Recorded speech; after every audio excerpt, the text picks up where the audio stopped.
Hello and happy Saturday. It is time for another party chat. And thank goodness my logo worked this time because last night it was all wonky.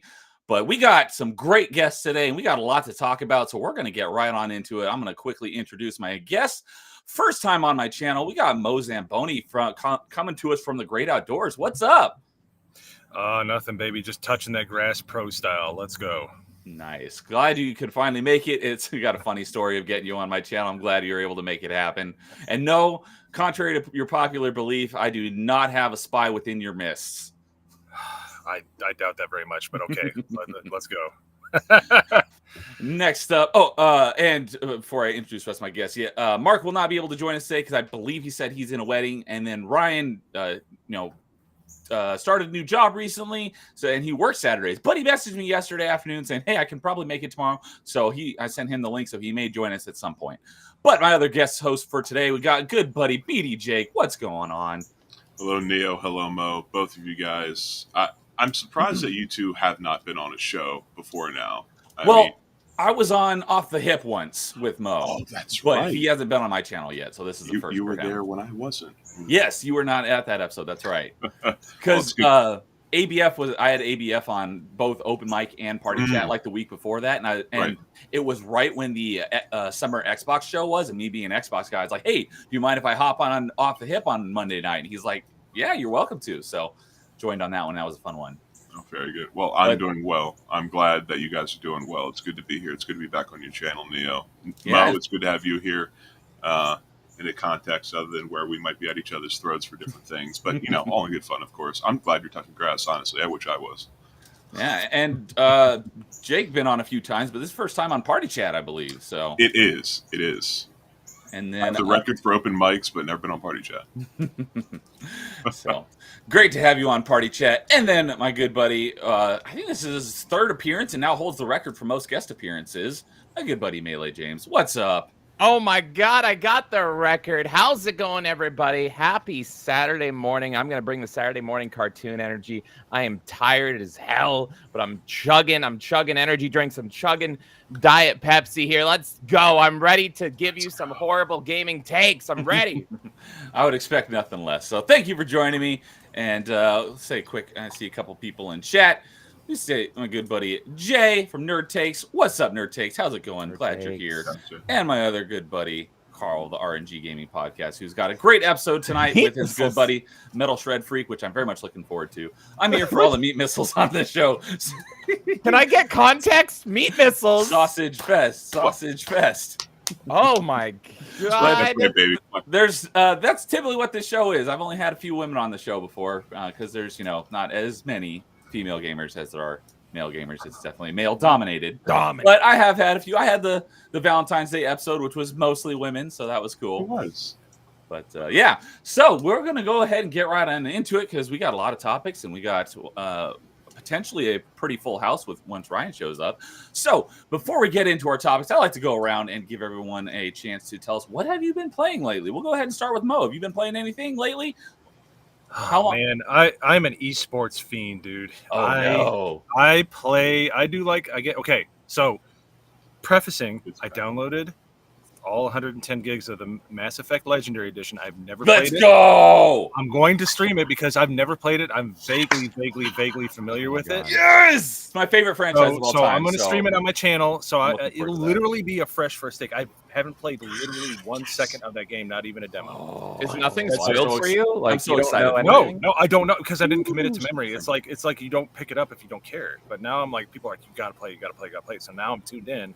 But we're so far past people giving up the spoilers, and even if they did, it's like, I only have 1 foot in. So I got the whole entire Legendary Edition. I got it downloaded. I'm ready to play it once in the upcoming weekends, and I'm just gonna take my time and savor the flavor. So please let us all know who your best waifu is once you get deep in it. I really need to know who you're simping for.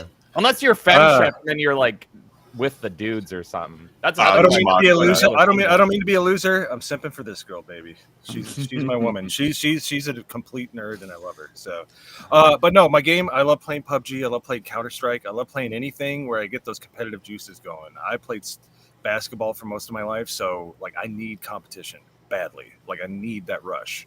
because I'm not as young as I used to be, and I get injured easily because that's what happens when you get older. So, yeah, no, but I'm looking forward to doing Mass Effect. I really am, because everybody's talking it up. Like, seriously, like the best restaurant in town. So, My favorite franchise of all time. I can't wait to watch that. Mo, when you told me last week that you had never played Mass Effect, I was like, what? And I was sending DMs about mods and stuff that he should install. I'm so glad. yeah, that this he's is like the- literally. Like immediately. And I'm so glad that this is the first time Neo is hearing about it live, because you saw our reactions. He was like He a kind kid of on knew. He Christmas. kind of knew. He kind of. Wait, you were in what Look at chat him. was it in? Wasn't Oh, Leighton Gay, right? I did not catch it this week, but if you mentioned awesome. it on Off the I Hip did. on Monday, I might have. No, it was our Leighton Gay with the GC. Okay, yeah, I didn't catch 8:30 this Eastern. Wednesday's. Yeah, no, I people are like, oh, nerdy. That's why nerdy people are like nerdy Neo loves it. So I was like, you My were favorite being franchise represented of all properly. time. Yeah. Yeah, I got a Yeah, little yeah, bit of a so- shout out on Off the Hip on Monday. That was cool. Yeah, no, I'm definitely looking forward to it. Everybody's talking it up. Hopefully, it doesn't get overhyped, but it doesn't sound like that's the case. It doesn't sound like you can overhype it enough the way people talk about it. So, Yeah. Anyways. I don't believe it can be. Well, cool. I'm You looking should forward like to it. watching that. I assume you will, yeah. So, all right. So my best friend IRL is in the chat saying, "Meat missiles indeed a show so gay. It sampled more sausage than my mom in college." That's a military man right there. I know. I could He is not. immediately. He's Oh, no, wow. not, everybody Unfortunate. leave. Nobody's getting any better. but we're always doing mama jokes, so that's a good one. He's coming over. We're hanging out this afternoon. So, Oh yeah. what's up, man? That's great. Say that to him in person, by the way. So, all right, James, have you been playing anything lately? Yeah, I've been playing a whole bunch, jumping around. I guess one thing, as some people may know, I've been playing a horrible mobile game I'm addicted to, but it's on the Switch, so it's not mobile anymore. It counts now. It's a real game. Mobile. So I've been playing Does it? TMNT Splintered Fate. What's that, BD? I said, does it though? Not Does really. it It's count? just the Switch is pretty much a phone. So like the Switch exclusively will get like mobile games, and I refuse to play mobile games, but I love me Switch, and so I'm like, oh, they're games now. So I've been playing TMNT Splintered Fate. That's super addictive. It's not even good. It's a roguelike TMNT game, so it's got me so hooked. Apart from that, I have been now addicted to. I played Chop Goblins on a whim, which is that's made by the right. maker of Dusk. It and I came fell up in on love- roulette first. Yes. And and then I did a dedicated stream for it and beat it. And I loved it so much. I almost teared up killing those little jerks. You literally just kill these little goblins that are like, tee-hee, I'm taking over the world. So same maker as Dusk, and now I want to play everything this guy's ever made solely because of Chop Goblins. So I started playing Dusk like late last night, and I'm like, oh, this is why everyone simps for this game. I get it now. I love shooters. It's my bread and butter, and it's like, oh, Dusk is actually insanely good. I get That's it. Dusk the is Quake. incredible. That one's the Quake inspired one, right? Yes. It's old like school just graphics. Like- yeah, it's just like Quake 90s 1, Quake 2. boomer shooter inspired overall, so I it's love got a that little stuff where Quake you're in just there, a little you're bit of just Doom. strafing the entire time. Your A and D keys. It are looks just like an flying out. N64 first-person There- shooter. Yes, There's yes. painkiller I- bunny hopping. If you Painkiller was awesome. if Quake is your game, by the way, check out HROT. That is like Hrot. it's similar to Dusk. Oh, sorry, did I say it wrong? I just called It's Hrot. It's Czech. just call- It's Czech. I didn't even know it's a word. I thought it was Yes. just HROT. Yes. Okay. Well, I Hrot. can't say that. I'm going to sound like a cat having a hairball, so I'm calling it that. Well, that's Um, Eastern European That's countries kind of generally. yeah. Oh, okay. But yeah, if you love Quake, play that one because that's literally like a Quake sequel. That one's really good. But yeah, Dusk is just like everything. You kill a crazy cult, and I kind of want to join them. They seem like cool guys. That's what I've been playing. And if By any the of you way- guys want to play Dusk, I have it Yeah. on GOG, so DRM free. So hit me up. Love GOG. Oh, Unfortunately, love me GOG. CD GOG. Projekt Red, not so much. But you know they kind of own them. But they say you can't hear pictures, but I can hear the games playing behind Melee James. I can hear Star Classic Fox. Star Fox. And I thought by the you way, scared me. I thought I left the audio on or something. no. I can hear the Images hear- you can hear. in your brain. I remember because Mortal Kombat 2 was so fire. You would listen for the intro, the thunders clapping and stuff like that. So I can hear that because I would in 1994 I would just be like, where is it? And I would hear that intro. So I'd always try because there was a certain intro like Teenage Mutant Ninja Turtles. You'd hear Teenage Mutant, and you're like, okay, going there. So anyways, very cool. Sorry, I picked had to both say of that. these games, by the way, and this is our new setup because of one of Nerdy Neo's topics today. So I will say Oh, that. Okay. I had a Link feeling is that's why- random, folks. So I had a Ooh. feeling. Everything's So- Just planned. got to work the mic. Let's go. I love it. All right. And Jake, you been playing anything lately? Well, it was my birthday recently, July Oh, well, happy 22nd. Belated birthday. I appreciate you. BDJake. You already Happy wished me once, so birthday. don't even worry That's about right. it. Mo, you got me. James, that's okay. You get a pass. So I I'm started. saying it my- everywhere now. It's his goldfish memory. You're fine. I started my my annual Witcher 3 stroke Mass Effect trilogy playthroughs, and I've been playing through them. I've been playing Mass Effect on my own. My fiance is interested in watching me play The Witcher 3, so that has been a little bit spotty. Nice. That may give you guys some hints as to some of the answers to some of the topics today. All right. And I've also been playing just because I enjoy it and I pop it in every now and again. Some Doom and Doom 2, and specifically with the Brutal Doom mod, which I enjoy very much. I Brutal Doom is best absolutely love Doom. it. Brutal Hell Doom yeah. is absolutely fantastic. And Thank Andrew you. Horscholtz is a god on the guitar. That soundtrack is so freaking fire. Sorry for Brutal Doom, yeah. On the Brutal Doom, the IDKAF soundtrack for Brutal Doom. Yeah. For Dusk, even Andrew Holschultz does Dusk. Andrew Holschultz So did good. the Rise of the Triad remake in 20. Did he really? Oh, dude. Yes, he did. Yes, he did. That's Like going awesome. down the fast way and Havana Smooth for the remake sound like beautiful, beautiful. Andrew Awesome. Holschultz is everywhere. He does a lot of New He- Bloods he should be. shooters He's as amazing. well. It's fantastic. Yes. Love listening to his music. As for me, I have been mostly playing GameCube because it recently got added to Retro Achievements. So the first game I Hey. played when GameCube got added to Retro Achievements, one of my favorite games of all time, and it was my number 2, if I remember correctly, on Metroidvania Top 5, Metroid Prime. And I finished it last night, got the last achievement I was missing after Achievement Chasers, and I have the completion now, and it is my first Retro Achievement completion. And I also saw the post you made where you beat one of the bosses under a certain condition 30 seconds faster than Dude did. I saw you post that. You're very proud of that. Oh yeah, so because Dolphin Emulator has like built-in like leaderboards, or if the dev programs it, so there's leaderboards on Metroid Prime for all the bosses and how fast you beat them. And there's and the last achievement I needed was the speed run for beating the game in under 3.5 hours. And for the entire game speed run, I beat Dude by 30 seconds. It was his was 3 hours 18 minutes and 6 seconds, and mine was 3 hours 17 minutes and 36 seconds. And right at the end of Achievement Chasers last night, he told me about a trick that I didn't know for the Meta Ridley fight, and I used it, and I went from 14th on that leaderboard to number 1 to the fastest completion, and I shaved off like a minute and a half on my time. And yeah, I got the number 1, at least so far, the number 1 speed on Meta Ridley in a minute 36 or something like that. So that was awesome. Let's go. So yeah, I've got the speedrun completion, the achievement last night, because I made an attempt at it like a week ago, and I missed it by 5 minutes. It was like 3:35. So I make another run at it and pulled it off. So I now have my very first retro achievement completion.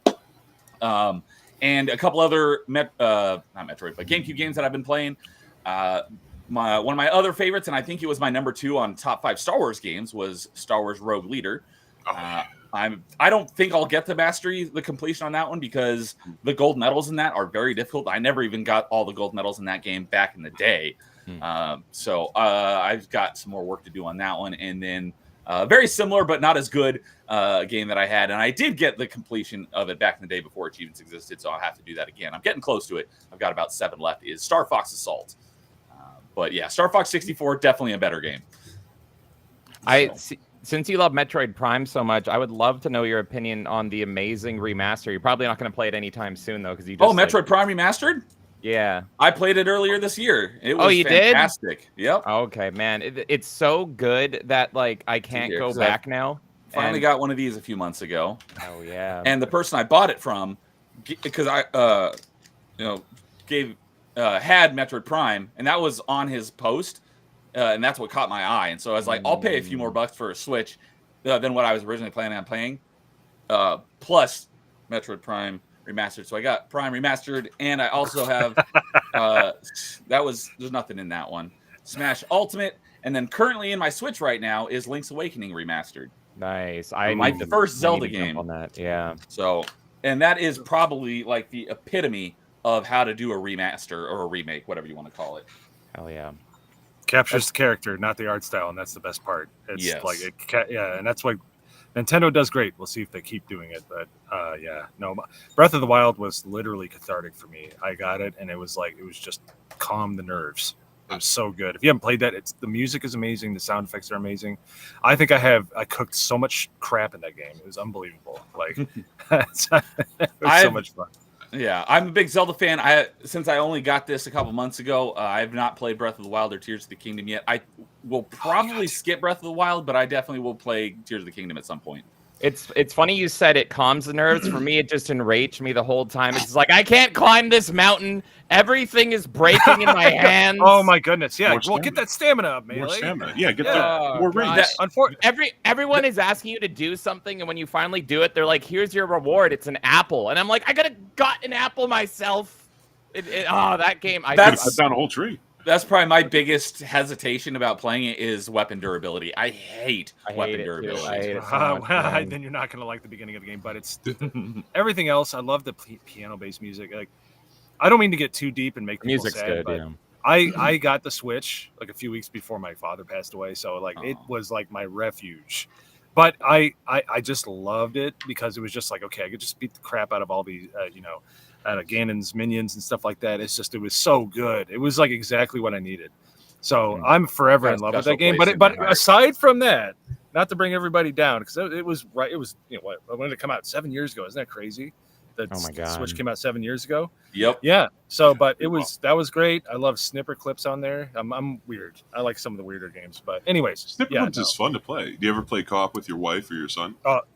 I did until she threatened to divorce me after the eggs. She hated the eggs levels where you had to like try to open the eggs and turn the chickens. Right. She hated that, but yeah, it was fun for a while. Yeah. Anyways, but yeah, so yeah, no, Breath of the Wild is so fire. I haven't played the new one yet, but Breath of the Wild it was so good. It was so well done. So, anyways, I'm done spurging. All right, and coming from across the pond, what's up, Smooth the DJ? Good to see you, buddy. Currently working, but figured to leave a like and lurk until I can fully enjoy the show. Doing a great job as always, Neil. Thank you, Smooth. You are good, bro. So absolutely. I made sure I dropped some likes on your streams yesterday. Watched you play a little bit of Zero Build. So appreciate it. So, hail from a fellow kind of German, like the stream and like the stream nerds. Well, I mean, my family is Swiss German. We came over here a while ago, and we're still German. Right.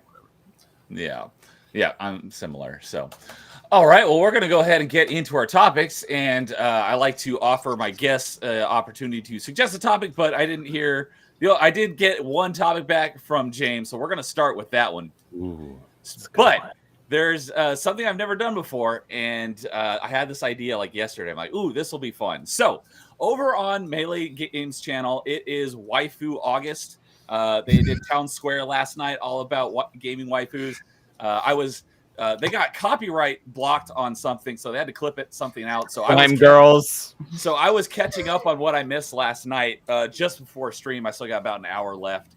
But he's like, hey, since it's Waifu August over here, let's make that a topic for party chat. And I was like, I love it. So I put in the topics that I sent out to these fine gentlemen, your top 3 gaming waifus. However, I chose 3 for a reason, because I'm putting a twist on this. Not only do you have to give me your top 3 gaming waifus, we're going to play Marry, Bang, Kill with your 3 waifus. Yes! No, yeah. I want to marry them all. I want to marry. They're all my women. They're my queens. Oh, in the bag. So a little bit of a Uno reverse card. So throwing a little wrench in the spokes. So, James, since this is your topic, go ahead and give us your 3 waifus, and then give us your Marry, Bang, Kill order. James, you had so much practice beforehand, but he just turned it around. Know. So take that.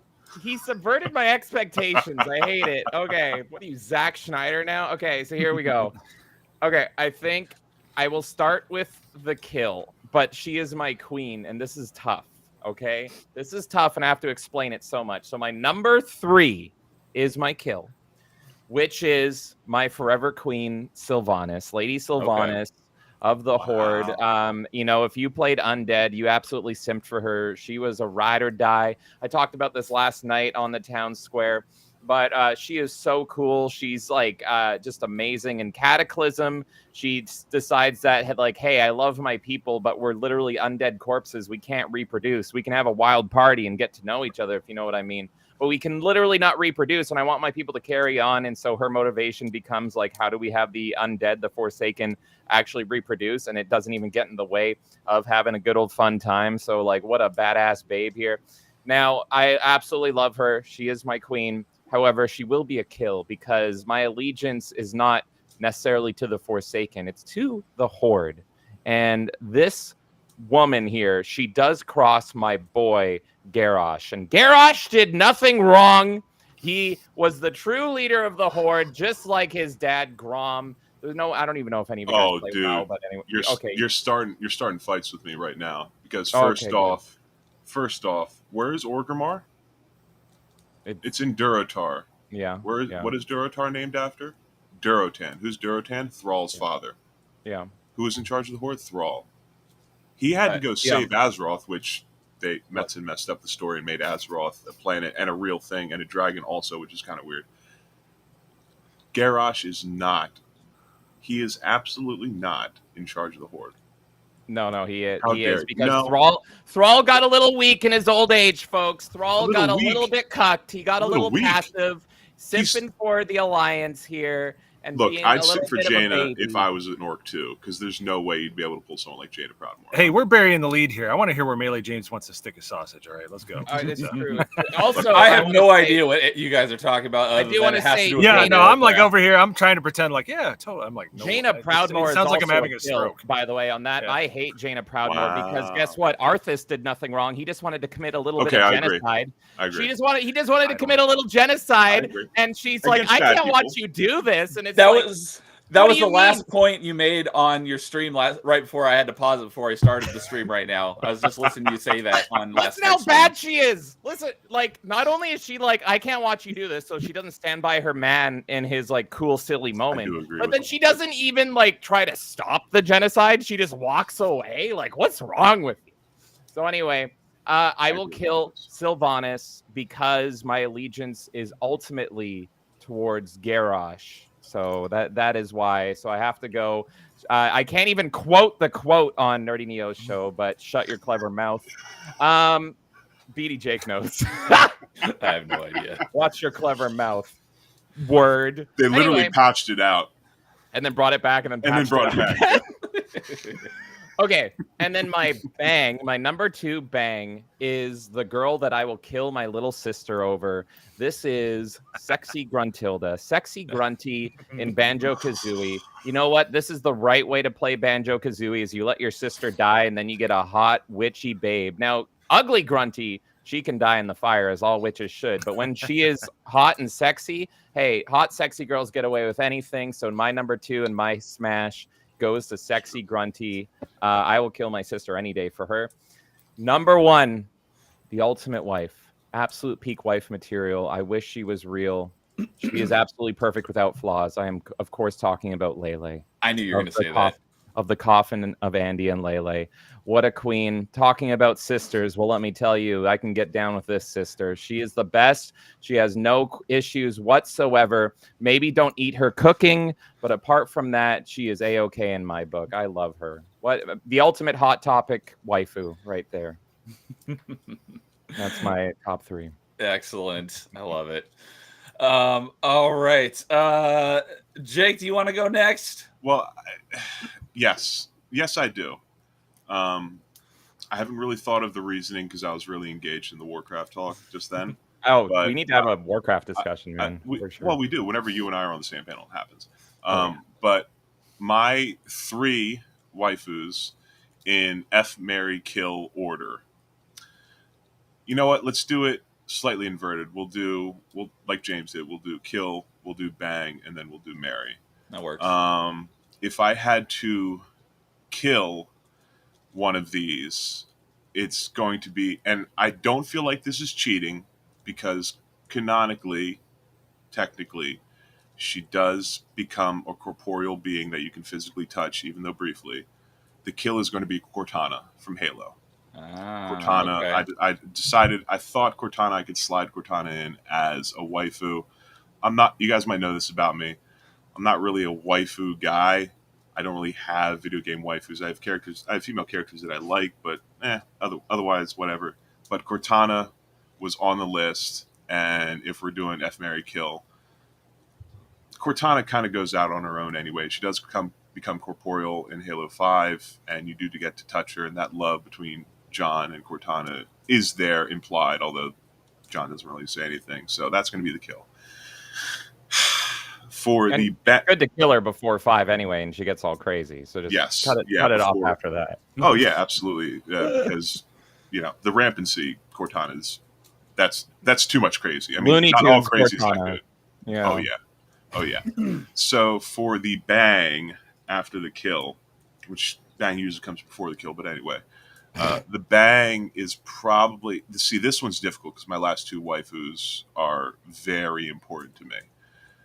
If I had to choose a bang, probably because she would be cool with coming back every now and again to keep banging, it would be Yennefer of Vengerberg from the Witcher series, the books, and mainly the Witcher 3.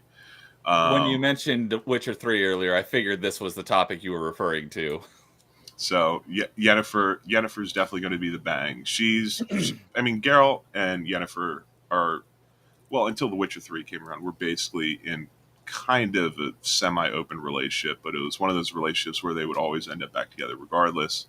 However, Yennefer, if you've ever played The Witcher 3, definitely a good lay. I think better than many of the other characters that you can do it with.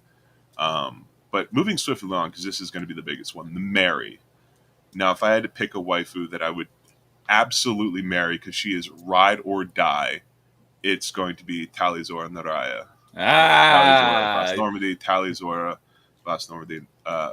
Tali'Zorah Vas Renak Naraya in the 3rd game, because Tali is smart, Tali is curvaceous and has great hips. Tali's an engineer, knows everything about engines.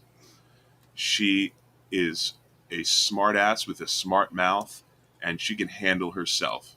The woman carries a shotgun in long-range confrontations. I can appreciate that type of confidence.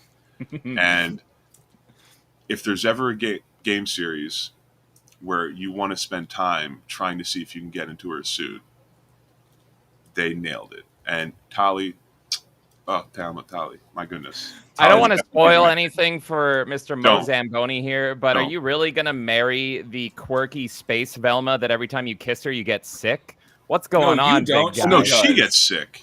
Oh, she gets sick? Good. Maybe Come on, if I sleep with her enough, she'll finally die, because Tali is an absolute killer. Yeah, Tali got brought up last I night, hate and her. James and Kay were both hating on her. I know she's stubborn a popular skin pick. eater. My waifu from Mass Effect will always be Ashley. I'm Team Ashley, even though she doesn't make sense in Mass Effect 2. Racist, xenophobic mother. Yes. I can blur the background. Don't worry. It was. I was thinking of Mass Effect characters. I was like, it's going to be Tali. It's just all right. Tali was the first one I romanced, but not my number 1 pick in Mass Effect. Okay. But, who is yours, Neo? We'll get there. Because Mass Effect being my favorite franchise, and this being a top out waifus, one of them has got to be in there, right? So I just want to quickly catch up on a little bit of chat. Carl's saying everyone's waifu's garbage. We all know it's Goombella. My buddy GF. Christian, his bang would be Kreia from KOTOR 2. Interesting. That's quite the choice. No matter how much you sleep with her, she'll always be disappointed. It doesn't matter. Like, she'll always be like, I've had better. And Carl wanted to get in on the recently playing topic. He's been playing Panda Dragoon Orta and started OG Wild Arms for the PS1. Oh, nice pick. Wild Arms. I'm going to be starting that soon on GameCube because it has an achievement set. I do have to interrupt because I've just gotten word from my fiance that sorry, I'm thinking of a different game. Metal Arms. I love them also because I love Tali. So, sorry, what was that, Jake? What about Tali? I'm sorry to interrupt, but my fiance has just let me know that apparently now she's allowed to have husbandos and love them too. So, thanks, Neo. Thanks for the F Marry Kill switch to this. Thanks, that guy down there. It was his topic suggestion. Thanks, this guy. Thanks, James. Hey, no. I can fix this. Boy, That's you not should what that try. means. That's not what that means, Mrs. Big Dog. I like that name, by the way, Miss Big Dog dear. That means that it is now your duty and obligation to cosplay as Tally. I'm just saying. That would be great. Ooh. For me, Kay has to cosplay Ashley, which just means she has to be racist, which is not a big stretch. But the internet considers her white anyway, so she'll be able to pull it off. Exactly. So yeah, Yeah, like you just gotta Carl. get Mrs. Big Dog a nice Tally outfit here. There you go. So, and slight correction, I was thinking of a different game. I was thinking of Metal Arms, not Wild Arms. So, Metal Arms, glitch in the everybody's system. saying, Yeah, that game Halo rocks. 4 Cortana? No. You can't kill those fantastic holographed hits. They are. No, I went to Halo 5. And Carl, Sally also willing to die to bang like a real woman. That's right. That's right. She's super ride or die. That's what it's about. Also, yes, he's what's a up? great team. And Tabletop Junkie, what's up, Tabletop? Good to see you, buddy. Good to see you. So all right. And Carl saying Garrus is the ultimate husbando. Yeah, we talked is. about bros in gaming a couple He's a episodes bro. ago, and that was Yes. he was the inspiration for that question. Garrus is number one, bro. Let's see here, Absolutely. 100%. That was Well, that, and I could get into it, but Vernon Roche in the Witcher series is also a number one, bro, for various reasons I could get into. But moving on. Okay. So, Mo, do you want me to go first? Or you want to go next? I'll go. We like all this stuff is like in the ether and very complex and of deep lore in games. Mine is I'm a simple man with simple tastes, so I'll keep it simple. So Oh, and Insidious Bliss is also here saying howdy. What's up, Bliss? Good to see you, Mr. buddy. Bliss. See you. because I have quite the what do you call it? Like I have a crazy three, but I think people would agree. So I'm going to run through it because you got to act like they're right in front of you. So you got to pick it before they can actually take you out. So that's what I'm going to do. That's my way of thinking. All All right. right. So here's my three. We have Mary Bang Kill. No, my wife's back inside. No, I'm just kidding. So Mary Bang Kill, not in any particular order. I'll go right through it. It's Samus Aran, Okay. Cammy from Street Fighter, Oh, okay. and here's the wild card. Here's the weird one: Amanda Ripley from Alien Isolation. Ooh. I- Tell you what. Yeah, I'll probably never play that game because that is probably one of the most terrifying games of all time.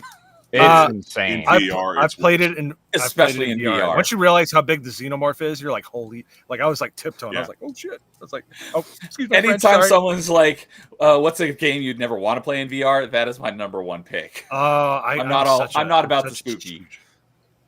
I'm a huge fan of Not Alien. VR, Hence that pick. Yeah, I will see with the movie coming out. I don't want to touch it. But anyways, Samus Aran is kill because she is so OP. I can't. What? I got to. I have to. Oh, have come to. on. 'Cause she could be a problem. Amanda Ripley looks like Sigourney Weaver. She's, of course, the most unattractive one. You have to kill her. Are you serious? Hold on. I've just offended everybody. No, she's okay. All right. We're gonna. My dad Samus says Aran, my mom because looks like she's Sigourney too OP. Weaver. How She's dare always you? Don't take it personally. Come on. You mean to say your mom She's says your al- she's dad always- looks like her? No, my dad says my mom looks. Oh, like okay, it would have been worse the other way around. You can't do that to me. I'm making I'm a doing it joke right here. now, James. How dare Thank you? you. Can't make things Because personal. I'm sorry, I don't mean to be disgusting, especially for all the women in the chat. There's none. She's There's been in one. that suit all day fighting. one. She ain't gonna be smelling good. All right, so I don't need that. I don't need that in my life. So kill. F is 100% Cammy because she's got all that cake, son. I am a butt man through and through. Her cake is on point. Even in the Street Fighter 2 Turbo, Super Street Fighter 2 Turbo money. So Turbo booty. totally. But other than that, whatever. But I would marry Amanda Ripley because she knows how to survive. She knows how to take care of herself, and that means if I marry her, that I am Ellen Ripley's son-in-law, and that is awesome. That's So pretty that good. is my That's the only reason I'm trying to get in on the ground floor there. I know I won't meet her. That's the best the part. mommy I have a kink, mother. I I have a can mother-in-law appreciate it. who's in stasis. Oh, so if I this is all survive, about then- legacy. It's all about I'm trying to, I didn't say I was marrying for a decent or good purpose. I'm just trying to get. That would be awesome to have Ellen Ripley, the baddest badass of all time. One of the best heroes, one of the best people. I don't want to marry Amanda. Can go whatever. I didn't say I would be faithful to her. I just said I would marry her. All right. I can just wanna- appreciate I just you want- working up the ladder to get to the mom. Keep it in the yes. family. Yeah, because and you know, I'd probably be around the same age. You know, Amanda Ripley died when she was 68. If I'm 70, you know, and she's coming out of stasis and she's in her mid-30s, heck yeah, let's go. I'm like, hey, I knew your daughter. You want to go get a drink? Let's go. You know, before she goes on her next adventure, and boom, I don't have to worry about it anymore. Hit it and split it, baby. You go deal with those. You go deal with you know, Fury 161 here in about 57 more years. So, anyways, I didn't say it was going to be smart. I didn't say it was going to be normal. I didn't say it wasn't going to be questionable. But that's my murder, bang, kill. All right. I disagreed until the 40 third. chess. Yeah. Yeah, I was gonna same thing as you, James. Your reasoning on your Mary was primo. That's Exactly. Yeah, prop for sure. Because you know, I don't find Amanda Ripley or the other one attractive, but hey, two for the price of one, baby. Really? Okay. Can I address this since I shot through my MBK? You watched Alien. You've watched Alien, right? Please don't do that. Yes. Okay, the end when she's wearing the hip hugger underwear, and you're like, yeah, but she's like, I don't know. She's not, you know. It's kind of like Jamie Lee Curtis in True Lies, and I'm Arnold Schwarzenegger being like, I can go bang models instead of having to look at her leathery skin. I get the same kind of vibes. Well, that and it's been postulated and probably is true that Jamie Lee Curtis has both sets. That's an old. You've heard that one, Nerdy Neo, haven't you? Not heard that before. Yeah, she's a hermaphrodite. That's what We're gonna supposedly assassination speak right there. No, look, it's old. It's like from the 80s and 90s, man. And that hurt my soul because I saw her in Trading Places, and if you've ever seen that movie, you know what I'm talking about. Movie. Yeah. Oh yeah, she's like, She didn't always used to look leathery. I was too terrified at watching Alien because that's literally probably one of the scariest movies I've ever seen. I don't typically watch scary movies, so wait, Aliens or Alien? Alien, the first one. I liked Aliens a lot better because it wasn't as scary. I'm Team Alien. Man. I am Team Alien, and because this is the kind of sordid household I grew up in. My sister, who's 2 years younger than me, when I was 11 and she was 9, we had our little 9-inch CRT TV, and we would rent videos for 50 cents. We shot through all the Freddy Kruegers and all the Friday the 13th. And my mom would get us sliced apples and caramel, and it was so fire. And we're watching people just get wrecked. We're watching Freddy Krueger. You know what the difference between how Roach Motel works? You can check in, but you can't check out. Squish. You know, so I'm all about gore and fear and stuff. I love it. I love it. Quickly, what's the best Friday? What's the best nightmare? Super quick, right off the top of your head. Oh, Super Friday. Best Friday is next Friday or Friday after next. I like the first one. I know Jason's barely in it. I love the first one. Oh, you're the mommy kink comes back. Okay. The slow kill of Kevin Bacon is so creepy. It's creepier than anything else when he gets Tom Savini, baby. Yeah, not to spoil it. And then the best 40-year-old movie. The best one is 5. I love 5. It's not the best one, but it's my favorite. It's one with Roseanne Barr and Tom Arnold, where Freddy comes back, and it's the one where he takes the claw and he scratches on the chalkboard and blows up that deaf kid's head. Like it's just like the Dream Child is terrifying. It's like it's 6. It's 6. Freddy's Dead. It was the one. Freddy's Dead is 6. 5 is awful. Dead. I love Freddy's Dead, but it holds a special place in my heart because the kills were so top tier in that. Is it the Power Glove? Is that why? That's yes. Like the only he's the like only good scene. Yeah. No, when he's like going like this, and when he's like the kid's like, he gets like the amplified ear things, and he just keeps scratching the board, and it's like that's when he was just over the top weird. But yeah, so no, I'm all about gore and getting scared and stuff like that. I'm all about it. So there had to be Ripley in my MBK. See you later, Table Talk. I'm glad you could hang out for a little bit. And Jake, I was just throwing out a name there. I've not actually seen any of the Friday the 13th movies or any of the Friday After Next. I haven't seen any of those either. So we got to fix that. They're great movies. You have to see next Friday and Friday After Next. Are good movies. Get some sliced apples. It kind of softens the blow. I've heard that those are classics, but I have not seen them. So didn't want to put out a false impression that I had. No, and my good buddy, Achievement Chasers Crime is over on Rumble saying, dude was on Rumble saying, howdy, I feel like I had the hottest take last night with how much pushback I had. So I don't know if I've gotten to that point on the stream yet. So I'm not exactly sure what he's referring to. He kind of did. And my camera died. Sorry about that. I'll try to fix it. No. All right. So for me, oddly enough, I have one of mine is the exact same answers as one of you three. So I will go ahead and list off my 3. So when James proposed this question, I had my list of 3, like immediately.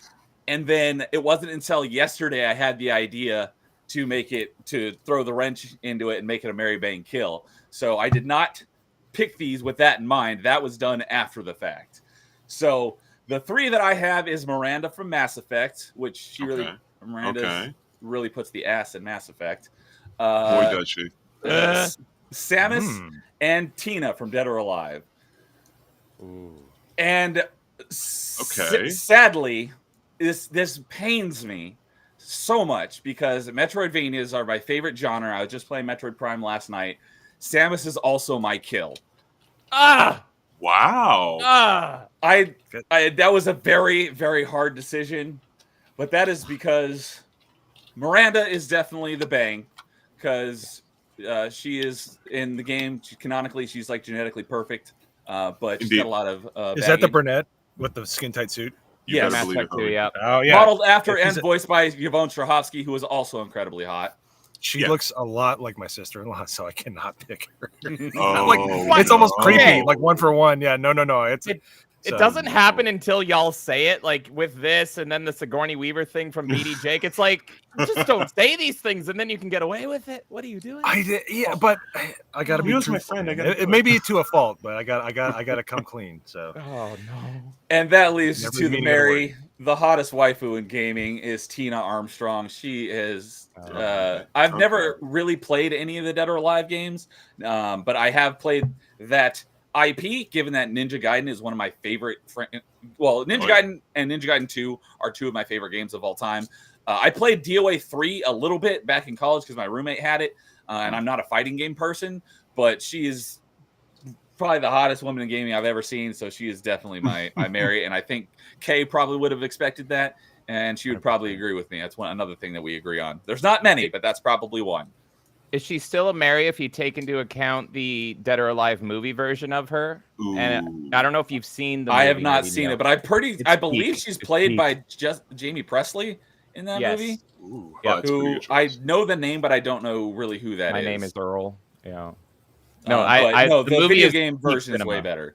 Okay, Neo. If you lined up your DOA waifu and we put out 2 more, Kasumi and Hitomi, would you change your mind?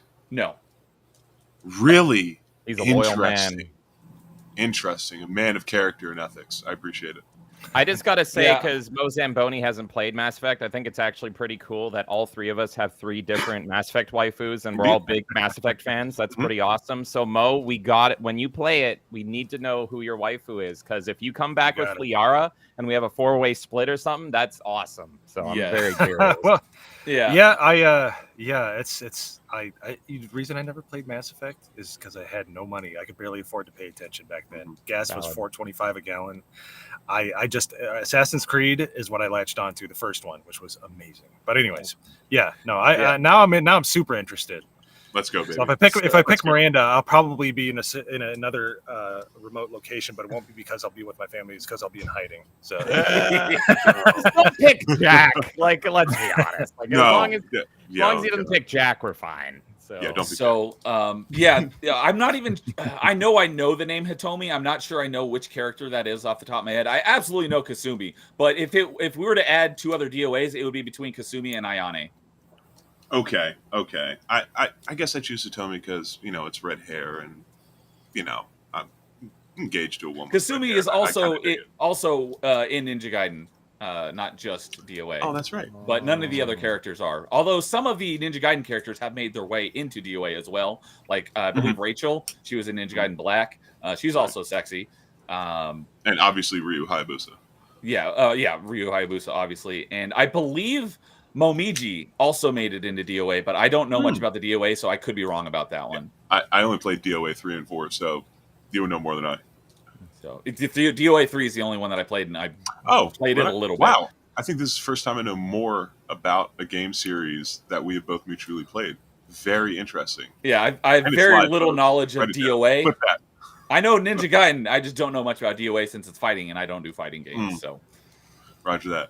All right, yeah, let's see, where's my mouse? My buddy's saying Miranda's just too dang hot to not put anything else other than the bang category. Exactly. Too much baggage, though. Don't marry her. Exactly. You Exactly. can't marry someone like Miranda, not only because of the baggage, like James mentioned, but when you're with someone who she's is just like my literally- sister-in-law. Then when you're with someone who has so much baggage but is also genetically perfect, I don't care what you look like, you will never be able to stand her even walking through a group of other men. You just won't be able to. You just renegade. You QTE renegade that shit. You know what? That's true. Right trigger, right mouse button, whatever it takes. Yeah. And Melee K showing up in chat and agreeing with me. Tina is number one. Thank you, Kay. Something we can agree on. She broke the tie. All right. Thank you, Kay. So, but she's adding Christy and Helena are better than Hitomi and Kasumi. I don't even know which characters those are. So, no, I think I do know which characters those are, and I hard disagree. So Helen is great. She's saying Momiji is basically perma DOA. I'm not exactly sure. Do you mean Dead on Arrival, or do you actually mean the actual game series? Actually, hilarious if you meant Dead on Arrival. James would probably agree with this. Yes. MK9, I believe, is his favorite MK. I'm a big Mortal Kombat fan, lifelong Mortal Kombat fan. The thing is, 9 is the peak, and then it's all downhill from there. So yes, I agree with 9, but it's really hard to separate Sonya in 9 being absolutely stunning, and then Sonya afterward, who literally becomes Ronda Rousey, as in they get Ronda Rousey to play her, and it's like But I'm with you, James, because I too believe the Mortal Kombat remake MK9 was peak. I didn't play any Mortal Kombats after that, and man, the female character models in that game are fantastic. Oh, I have no desire to play 10 or 11. Well, Absolutely you know what? If we're going to talk about fighting game vixens, all right, bring it on. Waifus, the original one, the one that everybody knows but can't remember her name, Mai Shiranui from Final Fight and the King of the Fighter series. She's the one that had like the really thin. Oh yeah. The red. Oh my goodness. Kind of and, the original jiggle physics. Yes. Yep. So, pretty. So. All right, before we move on to our next topic here, you got dudes over on Rumble saying, I'd be Samus's himbo. You know she makes bank on those bounties. Yep. Oh, you better believe it. MK9, Melina is the hottest Mortal Kombat girl. That's carousal you can't get anywhere else. I don't know what that word means. Color me scared and horny. I am both scared and aroused. Yeah. So, well, I appreciate that topic, James. That was a lot of fun. So we are going to go ahead and move on to our next topic. And I think we'll just go ahead and go down the list here. So next topic here we got is, what is a video game gadget? I guess I could have specified this a little bit better. It could double as a weapon, but it's not primarily a weapon. But what is a video game gadget that's not exactly a weapon? Would be one that you'd want to have in real life? So I'll go ahead and go first on this one, because I will go with my answer, which was the inspiration for the question. And this might be a bit of a cop-out, but it is so let's see here. Versatile would be the word, or versatile. It does so many different things. That is the Omni tool for Mass Effect. Having a cool, like, holographic computer on your arm that doubles as so many different things would be so cool. Yeah, I can only get so hard, people. You guys keep talking about Mass Effect. Go leave the stream and start it right now. And enjoy that 20 FPS in the Citadel. Have fun. Mo, if you wanted to burst through your pants, I also chose the Omni tool for various reasons. Are you serious? Yes! I actually did, yeah. No joke. I have it in the text file. I'll send it to you guys.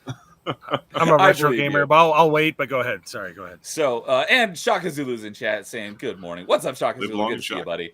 So, originally, it's basically like, it's not there until you need it to. It's like holographic, but it's like hard light, like the hard light and then Halo. So you can actually make contact with it and hack things. And then they've added a bunch of other, because it's configurable hard light.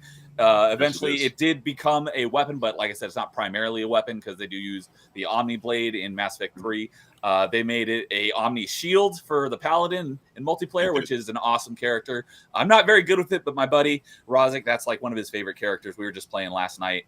For the Talon Merc, it's an Omni crossbow. It's one of my favorite characters. I love that thing. Which is awesome. Yeah. I thought the character sucked at first, but once I learned how to use it, he's awesome. He's very squishy, but he's awesome, and I usually wreck with him. What else does it do? I mean, it's. Go ahead, Jake. What do you got to say about it? Well, I was going to say the most versatile one. It can heal basically any type of non-fatal wound. Is that the Omni tool? When you utilize the but the Metagel is administered through the Omni tool. Okay.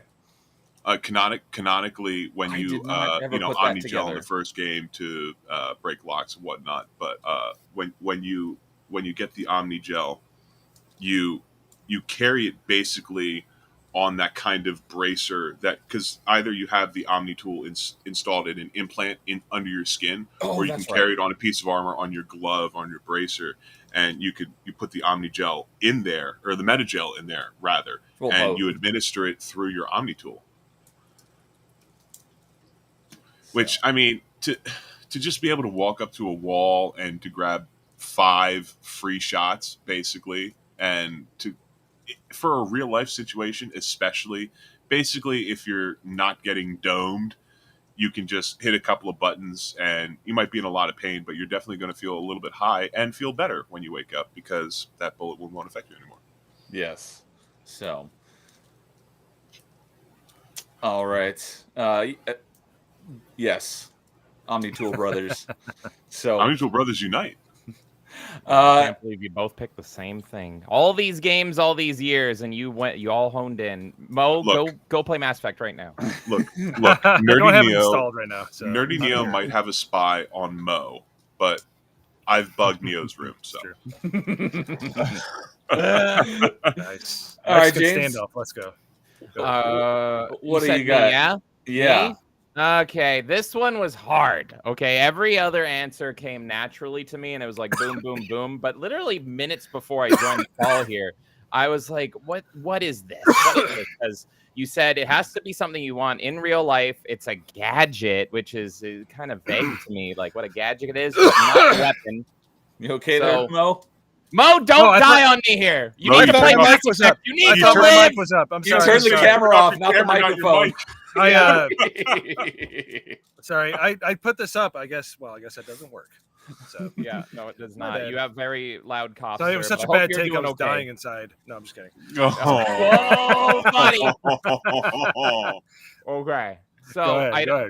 I'm still processing if this is my pick, but I am going with a very special cake that I want as an item in real life, and that is the Vampire Survivors tiramisu. Because what this item does about Vampire Survivors, because I've not played it yet. You get this item, and it's a vampire. It's effectively roguelike-ish. You don't get to choose really when the items come to you and all that stuff. But I specifically chose the tiramisu because once you die, you eat it and you come back to life, and you can stack it. So effectively, if I got a whole platter of tiramisu from Vampire Survivors, I live forever. I can do anything. Okay. So, question. You said you have to take it. You said if you die, you can eat it and be brought back to life. Yeah. How do you eat it when you're dead? Thank you. Does that mean someone has to feed it to you? Well, here's the thing. I have infinite lives, so I'll eventually build up a lot of money. And then I can just pay like a sad butler to follow me around. And when I'm dead or whatever, he just finds my mouth and he just like goes like. Okay, I was gonna say, do you have to eat it like right before you die, or can you eat it ahead of time? Yeah. And can you take it prophylactically? This is why it's not a food and it's a gadget, because it doesn't really make sense. Do you have to carry it with you and then eat it after it goes stale? It's like, I was looking at all the Vampire Survivor items and I was looking at Risk of Rain items. I was almost tempted. I was saying I was playing Splintered Fate. There is also a version of that in Splintered Fate, which is Splinter gives you a token. It's called a Splinter token. And he's like, my son, well, you take this and you can revive yourself. But I thought the tiramisu was the funniest one. So I went, it's, this is the one-up effectively. I'm choosing the one-up here. And so in Vampire Survivors, you randomly get a big fucking duck and piece of tiramisu here, and you just eat it, and then you come back to life. And I think that's peak. It doesn't get better than that, folks. Oh, look so at can that! Live forever. Shock's volunteering. He says, "I'll feed it to you, James." See, and I can. And here's the thing, Shock. We will live forever. I'll give you a slice, bro. It's the tiramisu is the best version. I can't give you my Splinter token. Splinter gave that to me, and I'm his son, so we can share the cake. And while we live forever, we can get more of the cake. It's perfect. Me and Shaka are gonna live together forever. So yes, that's fine. Wow. No, you've created immortality, infinite money, thus infinite cake, ergo infinite life. Wow. As long as you like tiramisu. but It doesn't get Wow. enough love. A I good don't even tiramisu. know what tiramisu actually is. It's Oh, basically Italian baked coffee sugar. Yeah. Okay. It's so good though. Like a tiramisu is good, especially one that keeps you alive forever. But Nerdinho's gonna try and be like, "This sucks," and he won't live forever. Didn't live forever. Would not try again. One star. Well, I wouldn't really exactly call that a gadget, but Well, that's James why is it's like always I have here so for many. the Like the interesting Splinter takes. token's kind of a gadget. So there you go. Look, The Splinter token then. Screw and it. Neo, you knew when you invited James on, it was only going to be bad takes. So what did you Yes. expect? Quite How is frankly? living forever a bad take? No, It's that's not a. It's against. It's not a gadget. Dang it! food. But It's, that's one of the Food. things I love. it's not really a food because it's like it's just it's like in an item in a game. You don't pick it up. It's something you like passively equip to yourself, so it's gadgety. And if you don't accept it, then I will go with the Splinter token. Splinter was like, "Here, take this little Keep green digging, James. token." Keep digging. That's why I always like having James on. He always has the out of the box answers. Picking the know what? Good roguelike answer. one up. That is my pick. Whatever Okay. form it comes in. Okay. All There right, you go. I'll allow it. All right, Mo. What about you? Well, I was pleased as punch to see somebody say it in the chat because I picked it. It was like one of the few answers where I was like, "This is what I want," because I have been wanting it since I was 8 or 9 years old. The extendable arm from Bionic Commando. Oh, let's go. I Who said wanted that. I loved that mechanic. I loved honing it in. I was like, if I got one of those in real life, I Smooth love said the it. remaster. There it is. Shout Yeah. out From Smooth. Bioshock, and his wife is in his arm. And I was gonna Yeah, say well- she can also be in your top 3 girls. That arm, you can carry her around. but it That's was so right. like but I just, especially I did all the speed runs in the Xbox arcade version. Okay, I was I gonna. love So it. That's my Bionic favorite Commando game. I love the Rearmed. music. Rearmed. Remember, you'd have Great like game. 50 like speed runs where you'd have to try. Yes. to get across Yes, the there's table. the Yes, challenges. yes. There was I an achievement for it, and that was I 100% of that game. I love that game wow. so much. So And I- you even beat it on the hardest difficulty. yeah, all of them. Yeah, because That is crazy. and it never got old. Exploding the cranium of a certain guy from World War II. It never got old. It was so good. Bionic Commando Rearmed is a great game. I haven't played it in forever. It is. Oh man. The only achievement I don't have, I believe, is the one for beating on the hardest difficulty because that game is incredibly difficult on the hardest difficulty. But I did complete all the challenges with at least 1 star, which was an achievement. That's a pretty difficult achievement. I didn't get 3 stars on all of them because some of them are very difficult, but I did get 1 star on at least all of them. And the remix music was great too. Like everything about that, and the fact that I look back and it got a 6.5 out of 10 by certain like IGN and stuff. Now, are you talking about Rearmed or the Capcom? No, 3D no. Bionic That one Commando? disappointed me awful when he had like his red dreads and stuff. He looked stupid. Okay, that was James Yeah. played that for the first time on stream not too long ago. I loved He it. enjoyed it. I thought it was yeah. it was fun, but it wasn't great. But I did I want complete to play that because one. through the whole thing. Yeah, That's good. because they screwed themselves over. They came out with like a perfect tone, like a pitch perfect remake master of the game with the speed. The speed runs were almost more fun than the game because you just kept trying to get better and better and better. Mhm. It was like a puzzle game almost at that point, and it was so good. But damn, do I want that arm? I just was like, I'd give up my left arm. I would do it. I would do it. I would do it to get that hooked up, man. It was so baller. I so badly wanted to do it. You just would think about it all the time. Yeah. Good pick. Because I bought Bionic Commando Rearmed like right when it launched back in 2006 or something. But I haven't played it in a very long time. But I do want to go back and play it again.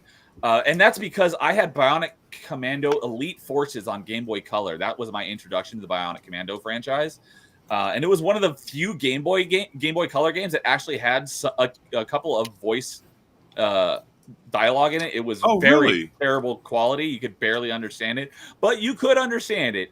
And it wasn't it was just like quick little clips, like good for you. I don't remember what they were, but they're just quick little clips. It's not like they actually had like voiced cutscenes or anything, but I thought that was cool back then, having an actual voice speaking out of a little speaker. The Game Boy remake was awesome.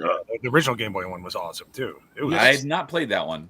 That one is just the NES game with like a few updated assets. Like they just touched it lately. It was amazing. Yeah, sorry. That's one of my favorite retro games of all time. Nice. Not even close. I'm still blown away by the vocal call-outs rather on Game Boy Color. I didn't even know there were games that had that. Honestly. Yeah, not many. And then So I because I liked that game, I got Bionic Commando Rearmed, which is a great looking game too. It was one of the early Xbox Live Arcade games. And then I played the demo when Bionic Commando Rearmed 2 came out, and I didn't like it because they added the ability to jump, which completely changes the dynamic of the franchise. But I did just pick it up a few weeks ago when it was on sale for like 99 cents before the 360 store closed. However, it is backwards compatible, so it is still available. Oh, let's go. I haven't played it yet, but I did finally buy it. I will be playing it at some point, but I don't think it'll be. I will like it as much as I liked Bionic Commando Rearmed. But and then on the topic of the arm, my second choice would have not been the Bionic Commando arm, but would be the grappling hook from Justice Cause, because that thing is awesome. God bless it. That was going to be my backup as well. Damn. Well, actually, probably the jetpack from Just Cause, and then the grappling hook. But those would be felt like kind I'd of be cheating a little interchangeable. too much if I did the jetpack. But yeah, the grappling hook from Just Cause, that thing is so freaking awesome. Oh gosh. Speaking of Especially jetpack, for the wingsuit. a different game. I didn't realize that I actually owned this game through Games with Gold until just recently, and it didn't do that great, but it looked cool, and I played the demo way back in the day, so I was like, you know what? I'll get around to playing that at some point. Was Dark Void. Anybody play Dark Void? I have, yes. Yeah. I picked that up as well because it was also getting delisted, so I bought it on Steam. And this is another game that I'm just like, where was this my whole life? It's based on that movie. What's it called? I don't remember the name of that movie there, but it had the guy. The Rocketeer. Thank you. Oh my God, Neil, coming in with the save. Yeah, it's a video game Rocketeer. So yeah, I'm really excited to play that. I'm really excited to play Bionic Commando. I think my favorite Capcom games are going to be these games that everyone else hates, which is very in theme with me. Yeah, so one of the cool things about it is because you have a jetpack the entire game, from what I hear. Cool like gimmick to the game is they have vertical cover because you can like hide underneath the ledges and like shoot up cliffs and stuff at people like looking down because you got a jetpack, which is pretty cool. So really got to play it. But yeah, I was like, you know what? I'll go ahead and throw that in my backlog and I'll play that at some point. So yeah, it's actually a solid game in my opinion. I think the first time I played it, it was probably a Summer of Arcade back in the late because that's not an arcade game though. That's a full release. No, I think I might. I'm just saying. I think I might have bought it during the summer. Oh, gotcha. Because it was like a spree of like going to GameStop. Then I came home and I bought some games on arcade as well. And I did rebuy it on Steam like 5 years ago or something like that. I haven't played it in a while, but I think last time I remember it was only like 4.5 or 5 hours, and that might have been because I played it a bunch already. But it's a very enjoyable game. I love the shooting aspect with a jetpack, having that type of movement. I think it's so much fun. Sweet. Yeah, I'm glad you own it because it's not on Steam anymore. Yeah, that's why, because I did own the game, but it had DLC that was about to get delisted, so I went ahead and bought the DLC so I can go and complete the game later. That's what it was. So, and Phantom X is in the chat saying, "Hail chat and mods." What's up, Phantom X? Good to see you. And this was actually something that I thought of, but I didn't say it. But since someone else said it, we'll go ahead and mention this before we move on to our next topic. My buddy asked, if Spencer is wanking it, does that count as making love to his wife? I just want to say I love how it depends on which arm he's using. Yeah, like Christian and me have the same thought process, I'm going to say. And also that when he said that, I was like, if he goes with another lady, is that cheating? Or is it a he brings in his arm. Exactly. He brings in the hand and it's like, it ain't cheating no more, baby. Okay. So is the bionic arm or the third woman the unicorn in this scenario? That's a great question. And with that, we will move on to our next topic. So, unfortunately, Mo has limited time left with us. So, out of the topics that we have left, do you want to pick which one you want to talk about before you have to head on out of here? I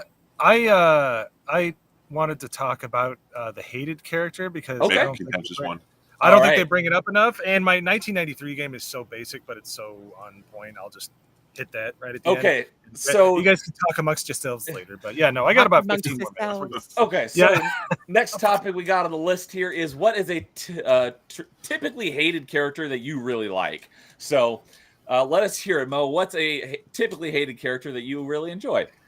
This is a deep cut from like PC gaming back in the day. It's Nuclear Gandhi. I love Nuclear Gandhi. No, my gosh. Oh, from Civ. Oh my gosh, from Civ 5. No, it started earlier because Did it really? It's up for debate. Yeah, because Gandhi had an aggression level of 1. And sometimes when they'd calm them down, they'd apply a -2 to the integer scale. Right. And which the would give it a -1 negative rule 1. encoding. But there's no -1. It brings it down to 255. So he would be 25 times as aggressive as everybody else in the game. Oh, man. You would run into Gandhi and he would just be like, nuke it. He would just nuke your civilization as soon as he got democracy. That is such I've a never great played choice. Civ, but I know about that because I've seen it Yeah. on many top 10 Yeah, videos I've on played it a YouTube little bit, but of like funniest Easter eggs in games and stuff like Oh, that. yeah. It's great. it's The so they made it like homicidal officially canon. Gandhi. So it was an 8-bit integer, and he basically it was so funny. Yeah, he just was like, as soon as he got democracy, which would give you the ability to get nuclear bombs, he would just like go ham on everybody. Which I Nuke thought was everyone. He became like the Yeah, Krogans yeah. and they blew themselves apart. Two things, if I may. First off, having to unlock democracy to get nuclear bombs, I think is just absolutely hilarious as someone who loves history. Second off, we all know if Gandhi had access to nuclear weapons, he would have absolutely used them. I'm just saying. Oh, Look no into it, guys. Just even read the Wikipedia page, okay? Just look into it a little bit. Just look into Gandhi a little bit. I think I trust nuclear Gandhi over real life Gandhi. He seems like a cooler guy. No one will beat Clone High Gandhi, but this is a good second for sure. So I have a reputation to uphold. Please do. You know, a recent feud between myself and Gal. Uh-oh. So I have to make this known. It is nuclear, not nuclear.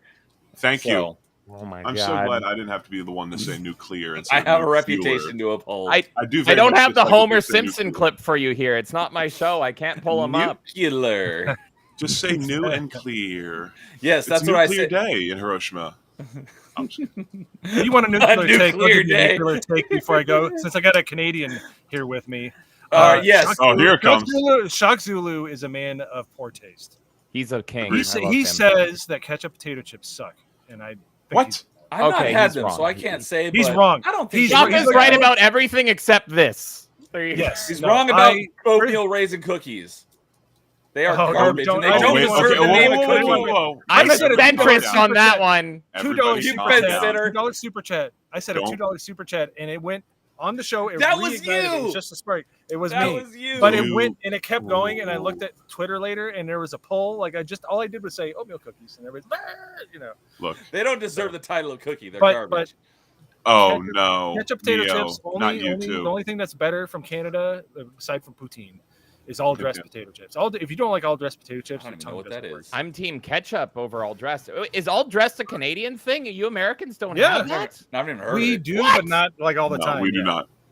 Not you can find it. Ruffles makes it, but they don't sell it at every store. But ketchup potato chips, Yeah. it's really rare that you find I've seen those, them. but, I've just like, never tried them. But I would. Oh, I'd ladies love to can try cup 'em. it. Canada. I didn't know the Yeah, only I'm way to sorry. make me patriotic was to talk about potato chips. Oh my god. You got to hold on to everything you can, James. Proper Yeah. poutine is like, especially when it's like. 'Cause Never I grew had up it either. Dude, you're Never missing will out. personally. You're missing out. I You're used missing to out. hate them. Now I love them. It's just fries, cheese, and gravy. That's it. It's literally That sounds all pretty it is. good. I've just never had. But it. it's cheese curds, which are Oh, a whole other level of cheese. Anyways, sorry, I had to They're put that out there way because better. I was so angry when I will hold the torch for ketchup potato chips till I die. hell Yeah, yeah! look- They're peak. K's all about the all dressed, which I don't Dude, the know all all what that dressed means. dress fire. are amazing. There's nothing better for barbecue. Somebody said that in a prior stream. I can't take credit for that, but they're right. With hot dogs and stuff, all dressed Yeah. is just If- the best. if I I didn't mean was- to derail it, but I had to bring All it up. dressed are like We're talking the about Dr. nuclear. Pepper of potato chips. They've got so many It's- flavors in there. You don't know what you're eating, but you're just happy. You're just happy to put this mystery in your mouth. and If it's I a good ever see time. them, I will. I will try them. They're amazing. They're amazing. It should be popular in America. For some reason, it's not. So I have So Man. weird. I didn't know. Snapple No, Rai is not- here. What's up, Snapple nobody Rai knows Rai? about it. Good to see you. I Glad knew you could join ketchup party chips was a chat. Canadian thing, but I didn't. Yeah, I didn't know about the all dress. Do you guys have Kinder eggs? Do you guys have that? Not the Uh, real ones. Not the real We ones. have the ones that Ooh. split in half. Like I know of We have the them, ones but that I split don't. in half. Yeah. Yeah, Okay. yeah. We have I laws don't here know in if I America had that those. make it so that we can't get the real ones that you'd get in Germany. That's what I Yeah, we thought. don't have, and we then don't have the weed out the weaklings rule like they do. in Okay, Yeah, I don't know which where is the lame. hell Extra Zero lives, but he said we have ketchup chips and we have Kinder Surprise, and I'm like, I've heard that Americans don't have ketchup chips and don't have Kinder, so I don't think he's in America. I think he's in Leafland and he's been lying to us. I've never heard that. I love that. Anyway, sorry, I didn't mean to derail it. I had a Please. Canadian at my disposal. I had to take advantage of It's that. It's the only Oh my thing God. Canadians are good for is talking about junk food. So please take You advantage. didn't choose utilize, you chose disposal. For shame, though. Canadians did deserve try- to be disposed, so it makes sense. Oh, no. Some of them, yes. Ugh. The tariff is a pallet of ketchup potato chips. I will take you under my wing. So. All right. Mo, do you need to go now? I got about 10 more minutes. I Okay. got 10 more minutes. All right. See if we can get through the rest of this question, and maybe you can give you a chance to answer one more question before you have to head out. Sure. So, all right, James, I am really interested to hear what typically hated character you love. You were actually the reason why I put this question on this Really? list today because I wanted to hear what you had to say on this topic. Yeah, no, Mo's not going to get another question with me talking. That's for sure. But and yeah, Dabs is here. What's up, Dabs? Good to see you. Haven't seen you in a little bit. I hope Paul is well. Yeah, Paul, hope you feel better because I'm hoping we get to do Reach tomorrow. Oh, let's let's reach around and get Reach happening tomorrow there, Paul. Okay, so this question was really hard for me actually, Neo, because I identify with 99% of the villains all the time. I know, about that's why I everything. asked this question. Yeah, so it's like I could have copped out and said all of them because that would be accurate. So instead, I was like, okay, when I think of this question, who is the first person that comes to mind? And the first person that comes to mind for me, and it's a character that most people hate, and I'm like, no, he's the hero of 2 games, What's and up, that Static? is Shout out, Mr. Static 2020. I identify with Static 2020. He is a villain to most, but to me, he's a hero. No, it is Mr. Dutch Vanderlyn from Red Dead Redemption 1 and 2. Wow. Okay. And I don't know much about okay. Red Dead, so I've heard the name, but I don't know anything about this character. Yeah, you're not a Rockstar guy, but yeah, you should play Red Dead because there's people that hate GTA but love Red Dead. So I think you should give Red Dead a shot. It just Especially looks- Red Dead Redemption is Because fun. Red Dead just looks like GTA, but even more boring. But it's not. It's not. Yeah, no. Okay, so you could say that about Red Dead 2 No, because interject. Yeah, Red Dead 2 is more simulation-y, so it's harder to get into. But Red Dead 1, it's right off. You get shot in like 3 minutes. Like the opening cutscene, and then this big fat guy is like, "I don't like you, dead." And it's like, oh, okay, we're in. Sounds like That's the great. intro to Fallout New Vegas. Kinda it is. I'm pretty close. Oh, and Dabs is saying that he did start feeling a little better this morning. So That's great to hear, Devs. I do have justification on Dutch, but if All right. Mo wants to yell at you for not liking Rockstar or Red Dead, go ahead, Mo. You're allowed to like it after GTA 6. I have my reservations about that.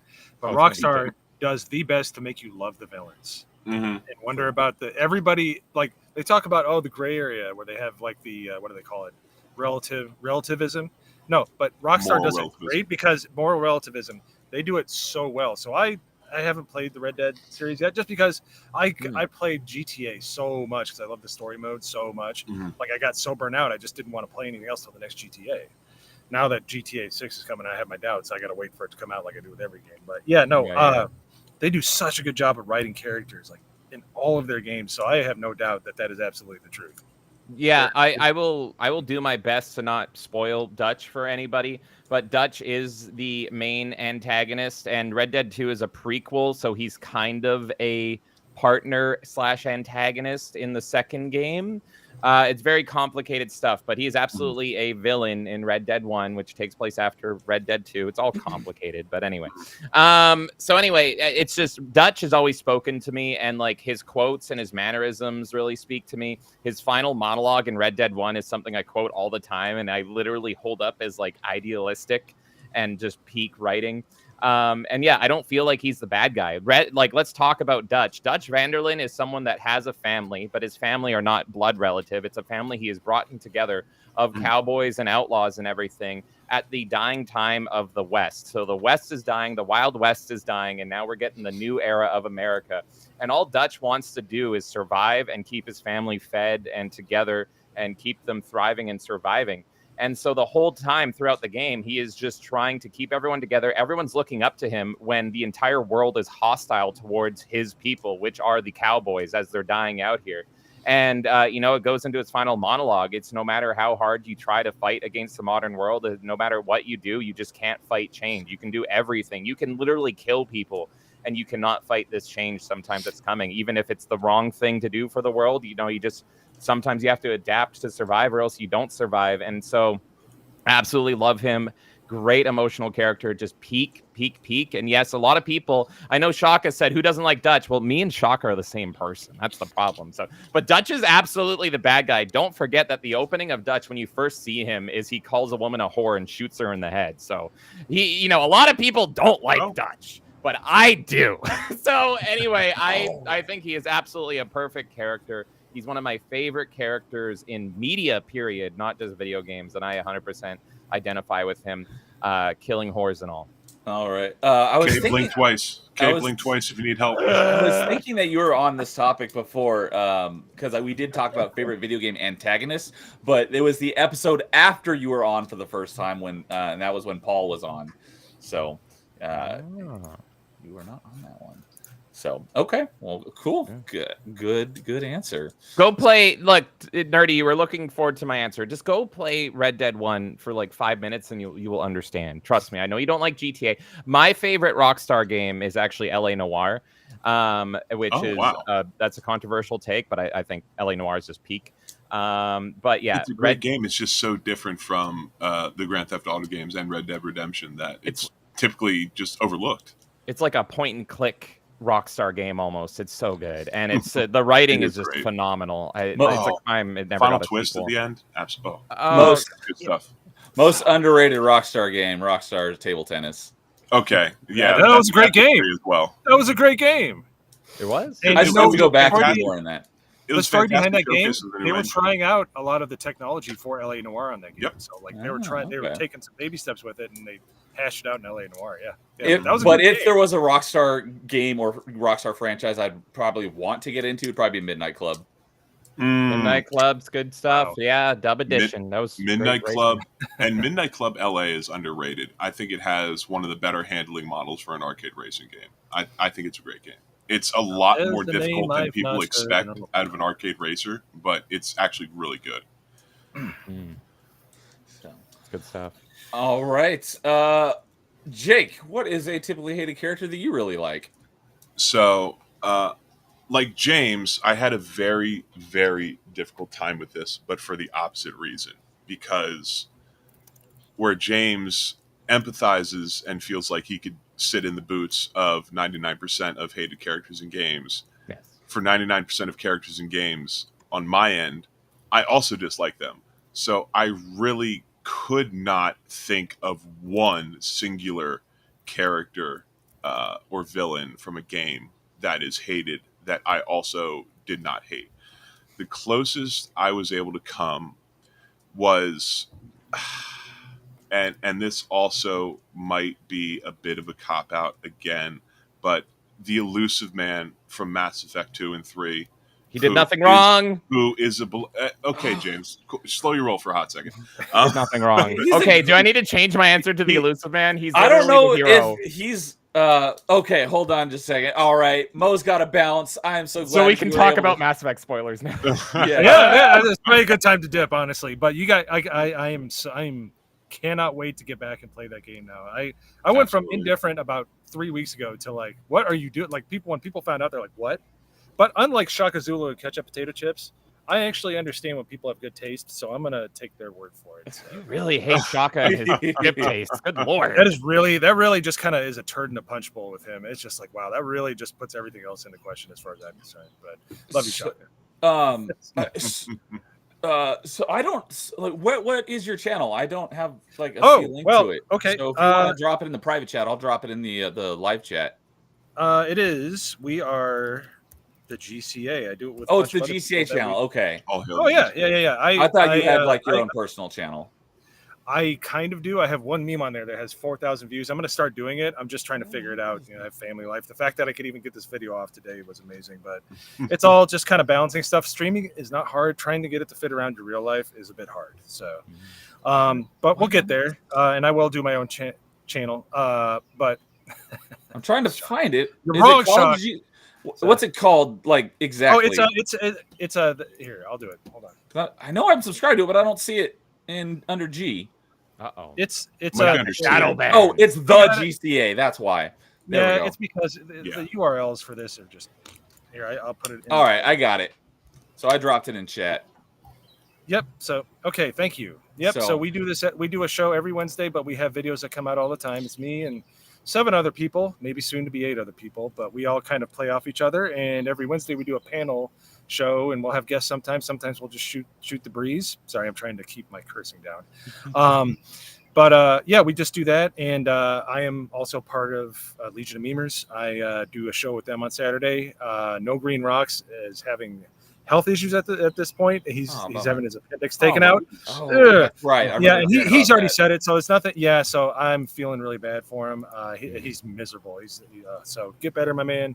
But other than that, I'm just I love hanging out with people that are that lurk in Side Scrollers, that are on Side Scrollers, that are on all the channels we love to watch. It's just really fun to meet people that are part of the fellowship.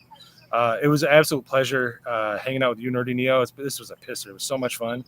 And Melee James, it was an absolute pleasure to finally meet you. I always love it when you go off the rails on streams. I'm kind of sad that you kind of didn't. Never do but that. What are you talking there's about? always next time, right? So Yeah, man. Well, thanks for joining. It was awesome hanging out with you, buddy. I'm glad we were able to finally make this happen.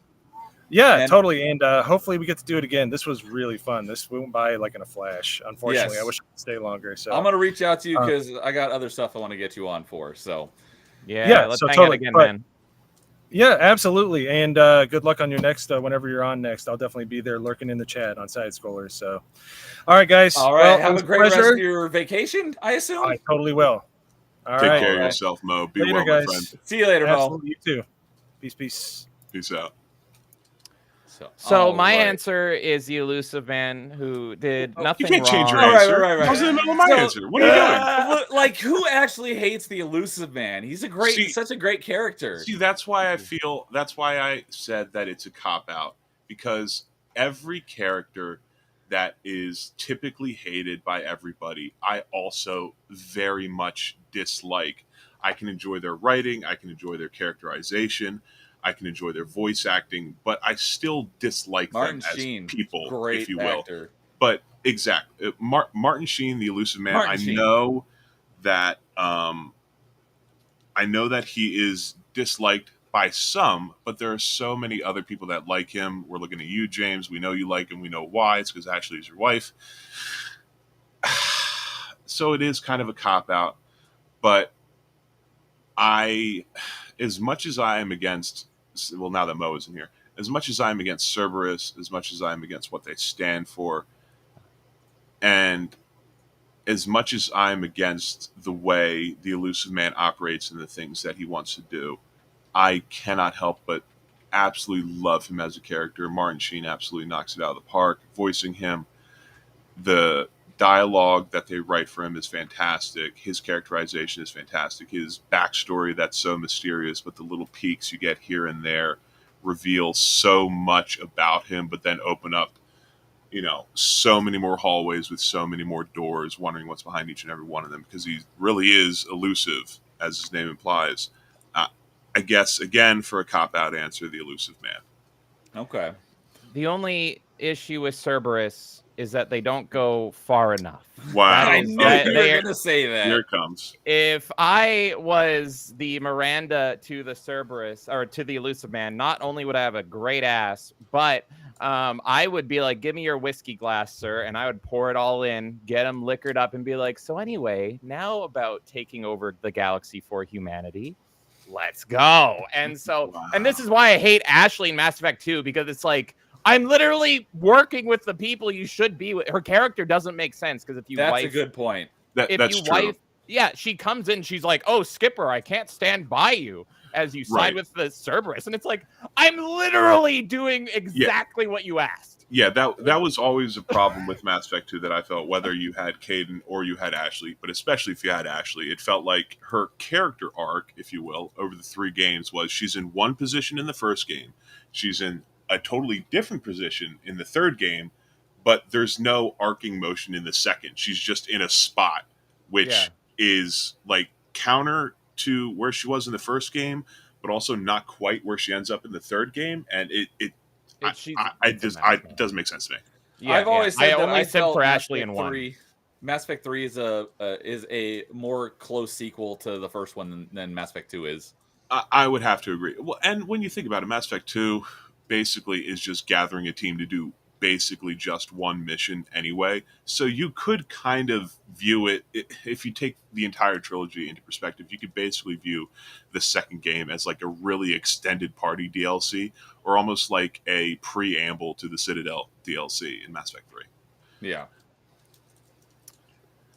I love it. I love your answer, Big Dog Jake, because Elusive Man did nothing wrong. I am, of course, ignoring him in Mass Effect 3 because it doesn't make any sense, and it's just all wacky crazy. But he's a good guy in Mass Effect 2. I will stand by him. But you know what? Maybe we should just kill all the Krogans and Turians and Solarians and and Quarians. I'm kind of... And Batarians deserved it. Even Commander Shepard agrees on that one. So the Batarians did deserve it. I do warn them only because I know that the relay is going to explode anyway and won't get to them in time, but I get to do some nice answers in Mass Effect 3. The Krogan, I'm kind of 50-50 on, but the Batarians, yes, their planet deserves to be blown up, and the Vorcha can just kick rocks for all I care. They can go jump in a lake. The Vorcha are worthless. All they are scavengers that eat whatever there is, and they're totally mindless, in my opinion. Oh, goodness. This is really difficult for me, honestly. Now it's getting more difficult. It's getting way more testy because we're getting really deep into it. The Vorcha characters in Mass Effect 3 multiplayer are pretty decent. Yeah, but that's when you're controlling them, not just the actual characters, if you will. Yeah. Or NPCs. I'll tell you what, if they wanted people to have more sympathy for the Vorcha after Mass Effect 2, because you see them on Omega, you see the terrible conditions they're in. If they wanted more sympathy for the Vorcha in Mass Effect 3, should have made a squad member Vorcha. Oh my god! I'm looking at the link that you posted, James. I'm not feeling it. I've not seen this before, but this is freaking hilarious. Let me see. I don't share screen very often, but there is a swear word on it, by the way. But I've already messed up. Look, I do agree with that. I do agree with that. How can I make? If we're moving away more from the Elusive Man as a character and more of like kind of the conceptual forming of Cerberus and what they stand for, I do have to agree with this. It's a bit effed up. You killed 300,000 Batarian Shepherd, but we understand you had to delay the Reapers. The Reapers? That's my Shepherd. That's my Shepherd. That is freaking great. Oh, that's hilarious. I'm imagining. I've not seen that before. Oh god, that's hilarious. Thank you for sharing that. Glad I could help. All right. Well, keeping on the Mass Effect bandwagon, since I've had a Mass Effect answer for every one of these so far, why not keep it going? Mine is also for Mass Effect, and this is a character that I didn't realize that there was a lot of hate for until not that long ago. And I was like, why does everyone hate this character? He's so freaking cool. He's got a sword. He's like a cyber space ninja. Oh, no. Oh, no. I didn't even realize until literally a couple months ago he's voiced by Troy Baker. I had no idea. And that is Kai Lang. I think he's a freaking cool character, and like everybody hates him. Because he is such a try-hard edgelord that wants to impress Daddy Elusive Man, and his attempted one-liners are so bad. Neo, I'm absolutely 100% against you. You picked a great answer for this. Yes. Thank you. Yeah, I don't understand the hate for him. He's such a cool character, and everybody hates him. Like, dude, he's so dope. It's weird because he looks exactly like one of the combat kids from the post-9 Mortal Kombat, and that's like all I remember about him. I don't even remember which one. Do you remember BDJake? I think it's Kung Lao's kid. I don't know, but maybe. There's some he's like a mix of if Cyrax had a kid and Kung Lao had a kid. Yeah, that's accurate. The weird thing is, I don't hate this character. I have no feelings about this character whatsoever. I don't remember them like at all. They're kind of like Mass Effect 3 has so many Jacobs in that game, which is like completely forgettable characters, and he was one of them for me. Like I have no memory of this guy. Wow. I remember he looks kind of he's like the chain whippy guy. That's all I remember. He's a bad guy. He's the bad guy. Oh yeah. Okay. He's the replacement of Shepard for the Elusive Man. The Elusive Man used Shepard in Mass Effect 2. And he's the closest In thing Mass to an Effect, actual final boss fight in Mass Effect 3. Right. He's Little right, Goblin Jr. Okay, I got it. Right. So, And see. I I've just always think thought he's so such a cool try-hard. character, and everyone like hates on him. I'm like, he's so cool though. So If he was written not the better- inspiration for the question. I've had this question, and I actually had to think about this one for a while to come up with my answer. Man, if he was written better, because again, we can excuse the edgelordness, I suppose. We can excuse the try hard part, I suppose. But his desire to please the elusive man is just so saccharine and sincere. And when you have a character who's written like that, but then they have these moments where he's like, I will not disappoint you. And the elusive man's like, good, you better not. This is your last chance or what have you. Like, oh, no, it makes me pity him almost. All right. And my co-host was able to join us. It was partially my fault. He messaged me like 45 minutes ago, and I didn't see it until just a few minutes ago. But my buddy Ryan is here. What's up, Ryan? Oh, Ryan. Hey, Ryan. What's up?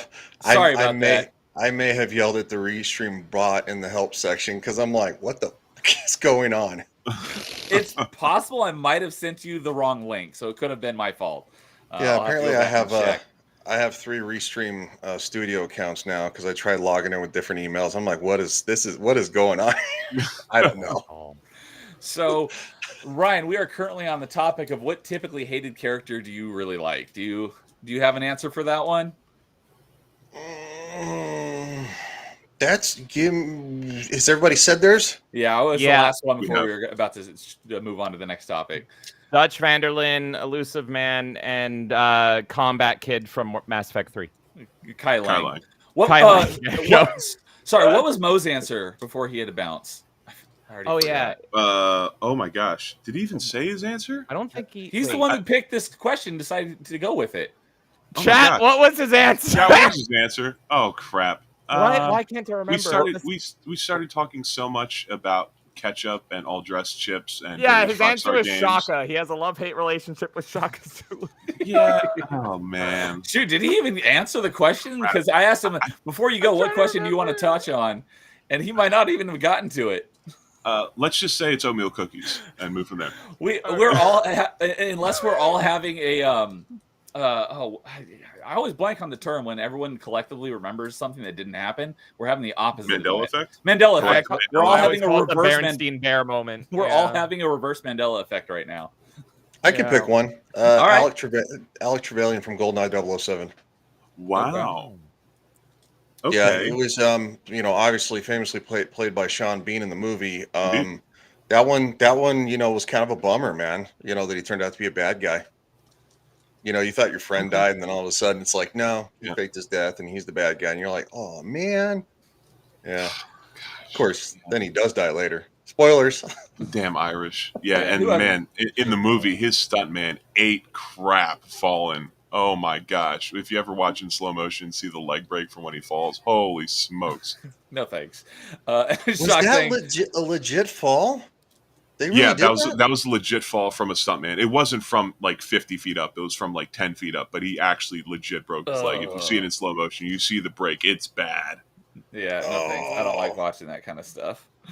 But Shock is saying, I'll gladly accept that answer because Kay and Mo always fight over who hates me more. There you go. All right. Before we move on to our next topic, I do want to go back to Ryan since he missed out on the first topic because that was a real fun one. So the first topic was your top 3 gaming waifus. Do you have, without saying what they are, do you have a top 3 gaming waifus? I don't play a lot of anime games. Oh, They don't have to be anime. don't have to be I don't think anime. any of us picked anime characters. No. I thought that's what a waifu was. It was just some like anime. a character Girl, that doesn't babes. actually exist that like Vixens. you love. Oh. So one of mine was Miranda from Mass Effect, Samus from Metroid. I did Sylvanas, Sexy Gruntilda, and Lele. He probably doesn't even know who Lele is. I I don't can know who that introduce is. you. Do you like fine dining, sir? Say no. Trust me, just say no. You- I'm Say just no. gonna go with no. 'Cause Okay. I know how He's you. a great cook. Well, we'll come back to No, that no, one. Ryan, you come up with your 3 gaming waifus Okay. while we move on to our next topic, because this is one that I really want to touch on.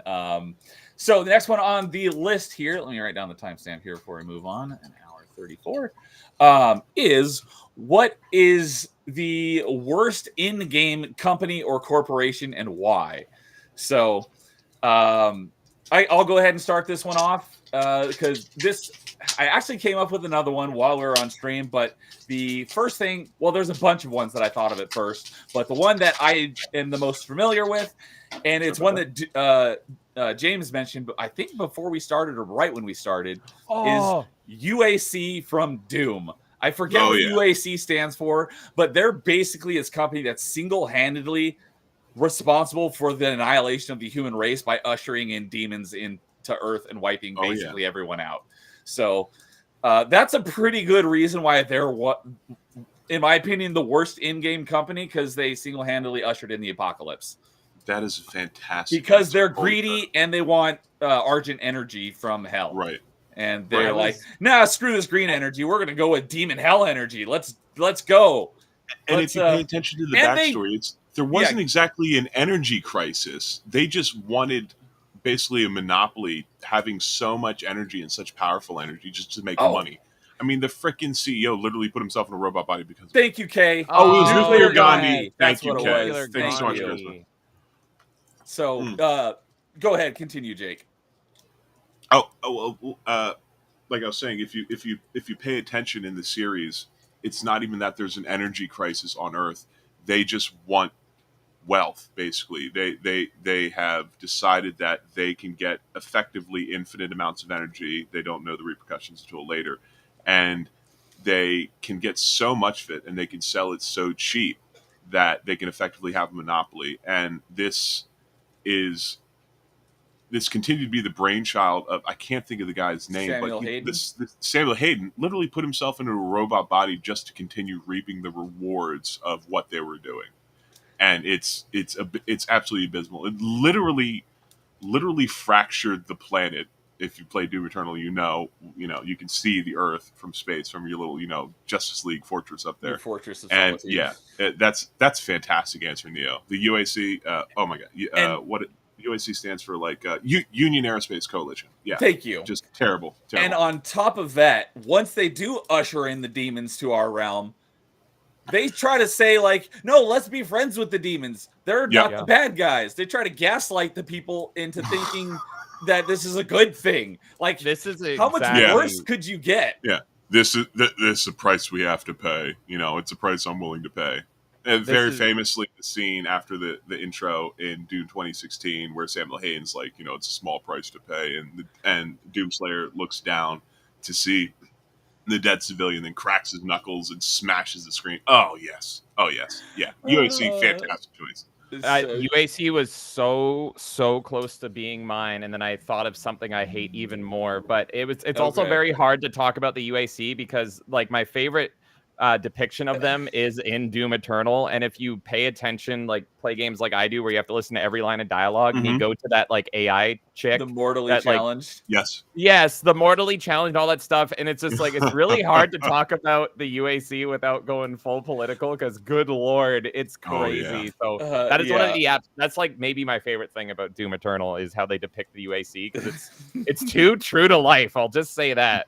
It's crazy. So all right, and we got Kenzo's in here. What's up, Kenzo? How's it going? Welcome. Shout and out, Kenzo. My good buddy Psychotic Mongoose, both from across the pond. Welcome.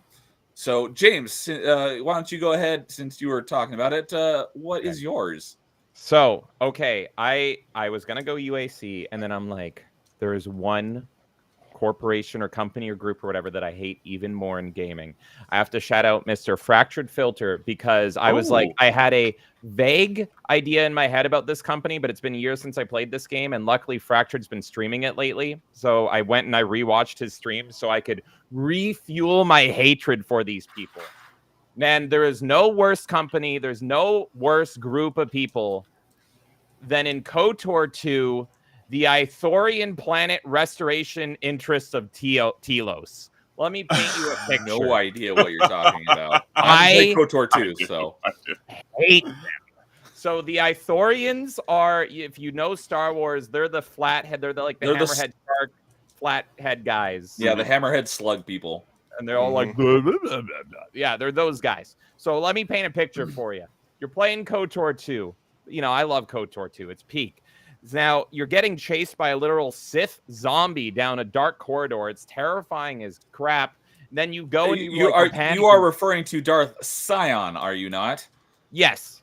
Okay. Sith zombie. Sion, not Sion, fractured. Sion.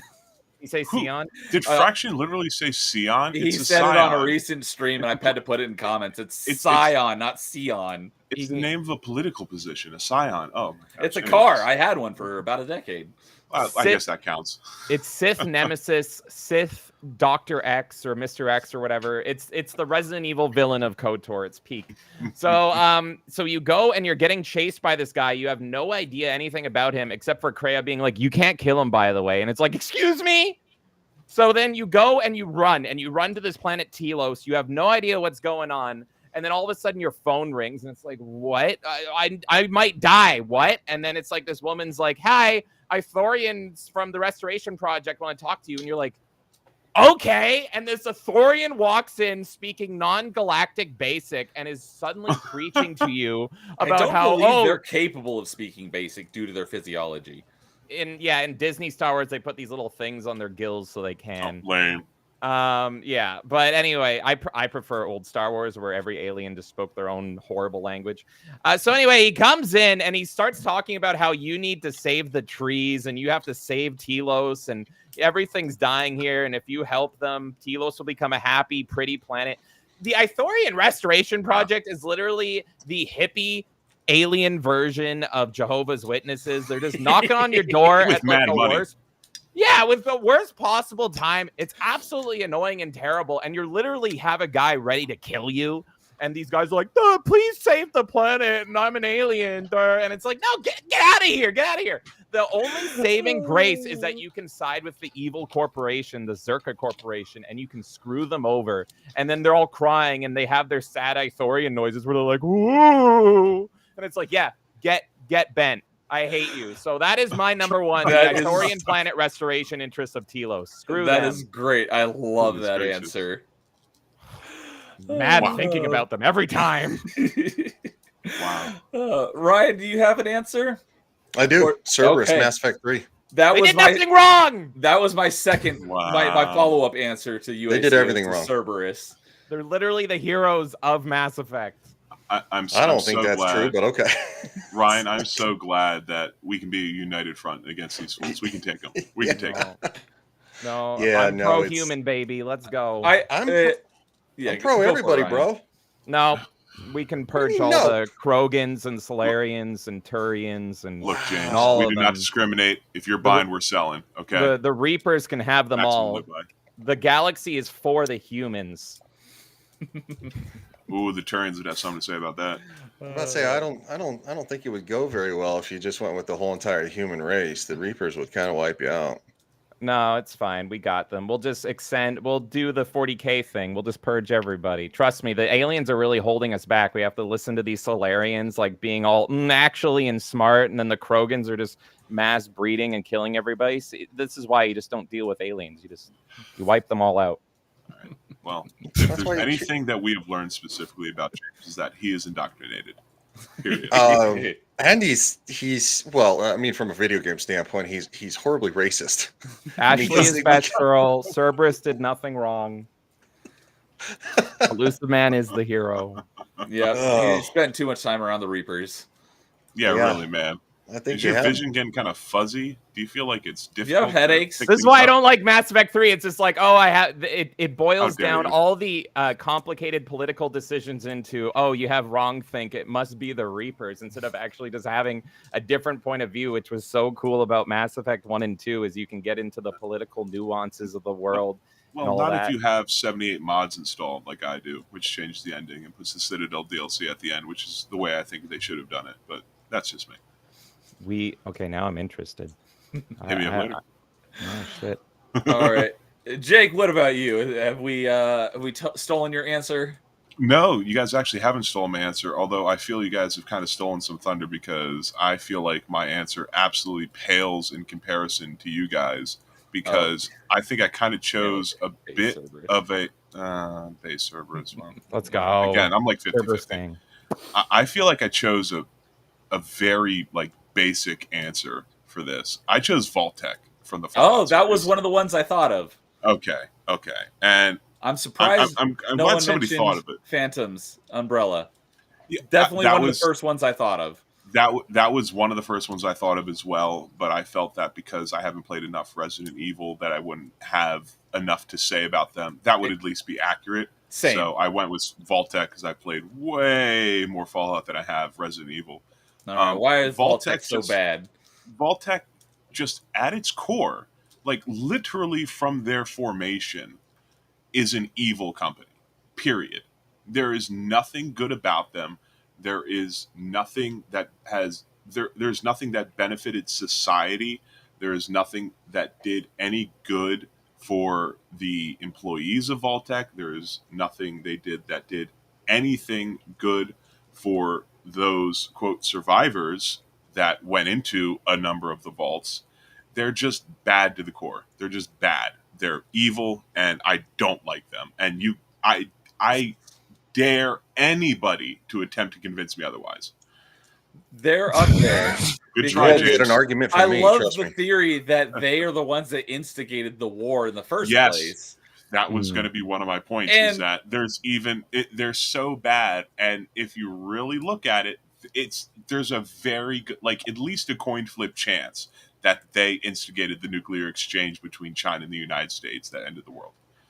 And part of the reason for the vaults was not for human survival, but was for human, testing and That was stuff. the sole reason for the vaults was Mhm. to further scientific testing. There was absolutely no desire. The only reason that they desired to save humans for any period of time was to do experiments on them. And even in the handful of control vaults that there were basically just survival bunkers, if you will, without any type of, nefarious. without any like nefarious intentions Ulterior or motives, external instigated ulterior motives. They were still being watched, and they were still taking down data, and they were still just keeping them around for scientific purposes because they felt that they were going to survive well afterwards. Mr. House famously survives way after the nuclear exchange, playing in Vegas, and it's all about money and power for them because they believe that when the end comes, they'll have so much information on how to control humans in so many different ways that they could basically just rule the planet and forget about the Enclave. The Enclave is nowhere near as big as if canonically, it's nowhere near as big as the amount of people from Vault-Tec that are still around, even though you don't really see it in the games. Great answer. Yep. That was I up have there. I have a question because I can't defend them because I'm not a Fallout guy. I only sped Go ahead. through Fallout 3 and I was confused because Okay. I thought it was a shooter. I've always wanted to get more into the series though. So which group made Liberty Prime? That was the Brotherhood of Steel. Those are essentially the good Well, guys. Yes. Okay. Liberty Actually, Prime was Ryan real. knows the most about Fallout, so I'll let The him.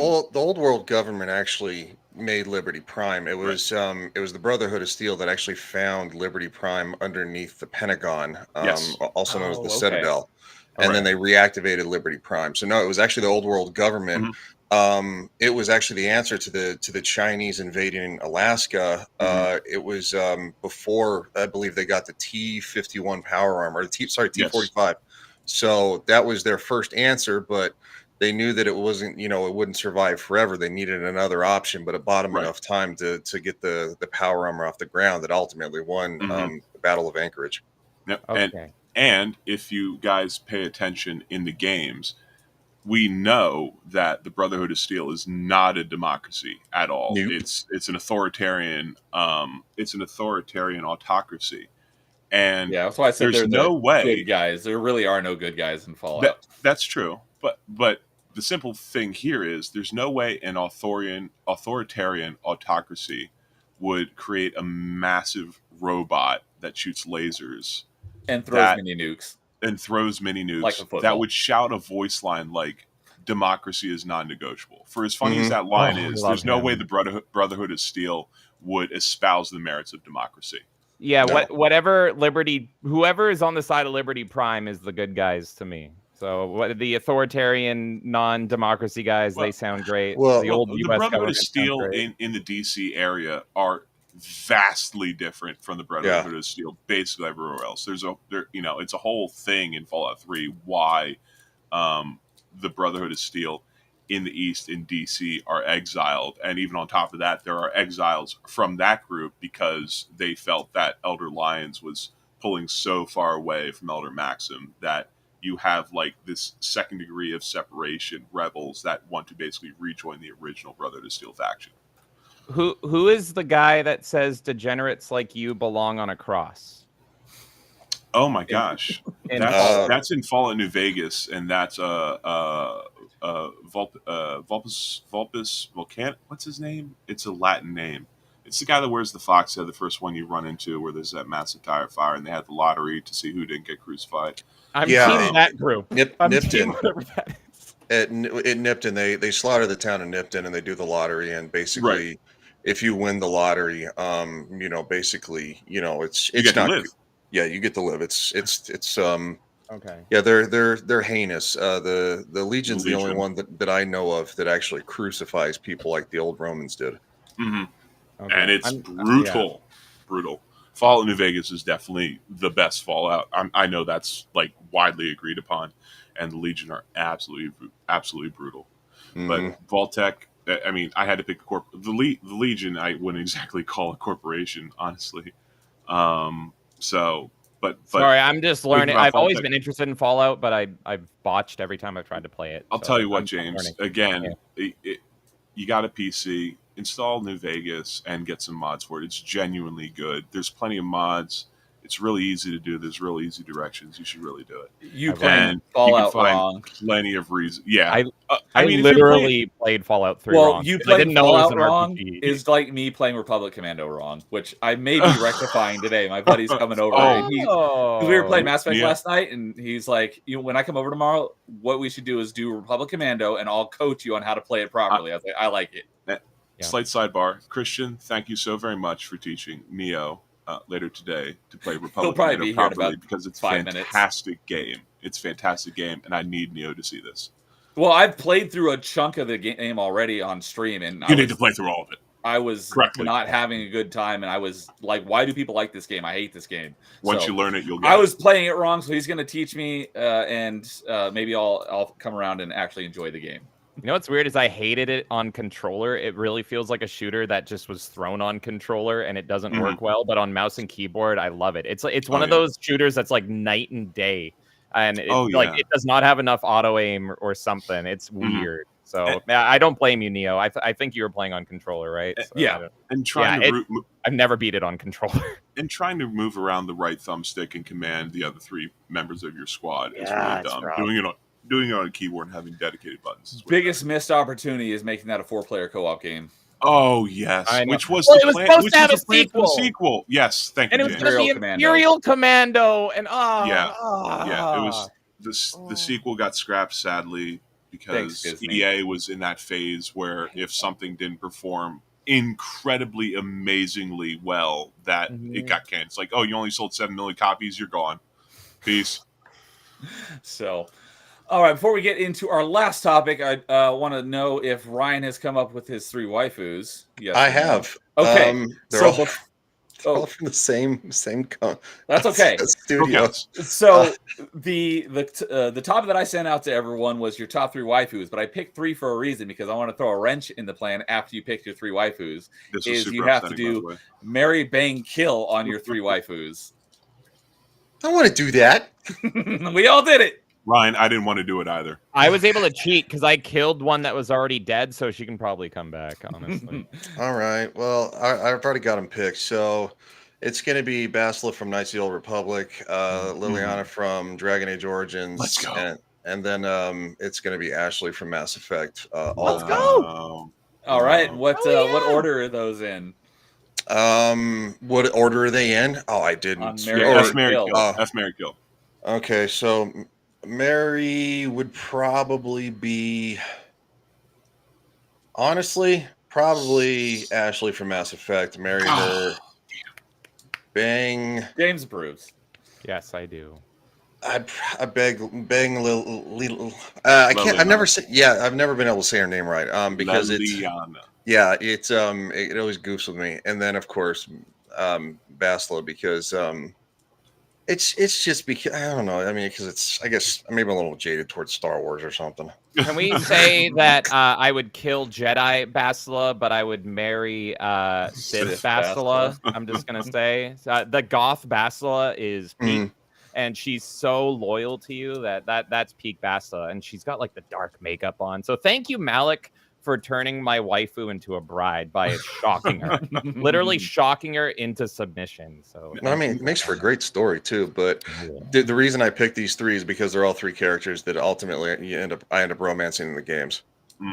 Now, All right. I Good would like to stuff. say something that I feel might start an argument between you, Ryan, Uh-oh. and you, James, and potentially Neo. James, Uh-oh. you seem like the kind of person that, I don't know how much Dragon Age you've played or if you played Dragon Age Origins, but you seem like the kind of person that would vehemently dislike Liliana based on your previous opinions I on would agree females with in that. games. maybe, but you're gonna hate me even more. Uh-oh, I here comes. hate Dragon Age. I can't. I have All played right. like 30 hours of Dragon Age, and I just like it's.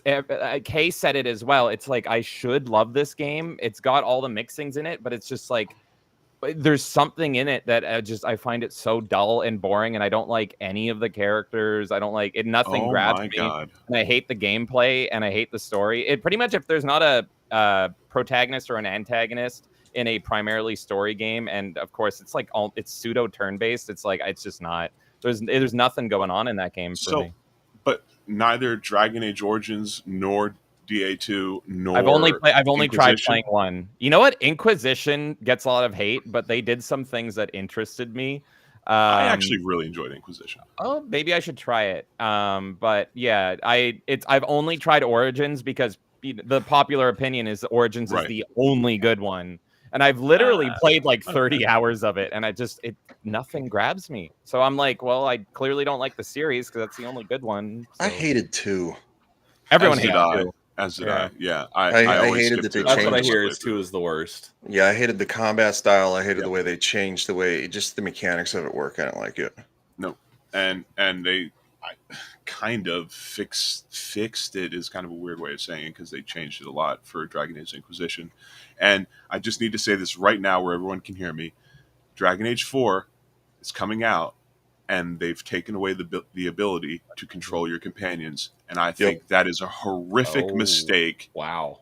They said that in testing they found that people were more engaged in the gameplay when you were only controlling your character, and I think that's a effing lie.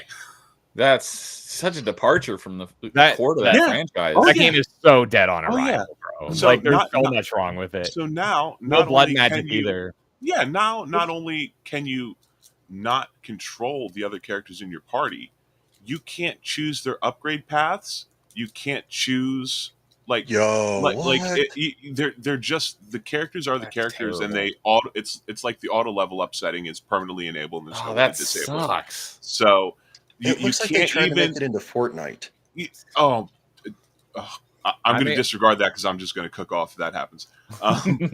I mean, well, you've seen it though, right? It looks like Fortnite. Yeah, it's cartoony. And look, I don't mind some Fortnite. I'll play no build Fortnite with some dudes. That's fine, but it looks awful. Sorry, this one makes me this. I'm gonna say this. No, 2 is probably gonna be a gem compared to this one. Oh, yeah. I would have to agree. And it's sad when newer games make older games better because of how bad the new ones are. Yeah, and Kay succinctly puts it right here. Removing characteristics to games that define them is the dumbest thing you can do as a company.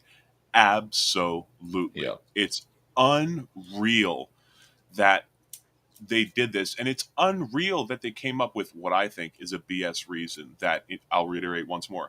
In testing, they found that players were more engaged with the gameplay if you were just concentrating on your character. And there's some BS reasons about alternating more people into your party and things like that. Well, that's not the point. The point is you have so many characters that you can choose from to put in your party, but you only carry 3 with you because you can customize their builds and you can control them and things like that. So you don't have to keep going back and going through all your different characters. Yeah, I know you spend a lot of money on voice lines and motion capture and all that stuff. But look, people who love these games are going to replay them multiple times with different companions anyway.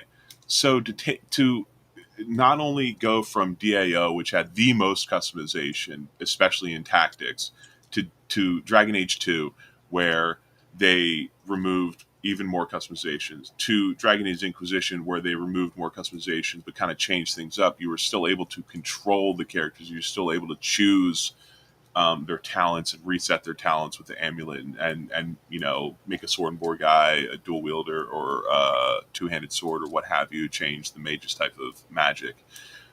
It absolutely baffles me, and I'm afraid this might actually be the first Dragon Age game that I just have no desire to play. And I said it earlier when James was speaking about a couple of characters where he didn't love or hate any of them. He was ambivalent, and I think that's the worst fate that it can have, is that people don't hate Dragon Age 4, but that Apathy they're ambivalent is the towards worst. Yes, BioWare's apathy is way worse. destruction is a long time coming, and I'm It actually is. excited for this new Dragon Age because I think they're going to get what they deserve. I don't think this will be the final BioWare game, but this is going to be so bad that they need their Mass Effect to be an absolute banger, and they don't have it in them. It's done. So I think it's going to be this, and then Mass Effect, and then I hope you're wrong, but I don't think that you are. Yeah. Prove me wrong, BioWare. You've been terrible for 10 one of those years. things where I really want you to prove me wrong, but I doubt it. I have a quick question. Who the hell are they pulling on this, saying, "Oh, I enjoyed it just playing, myself"? Like the last game came out a decade ago. Did Probably you round up a bunch of people? non-Dragon Age fans would be my guess. I think they had a bunch of developers before they started the game. They're like, "All right, this group's going to say I'm playing Origins." They did say it was the QA team. They did say QA team. I don't know who the freak they got then, because I don't either, man. I'm sorry.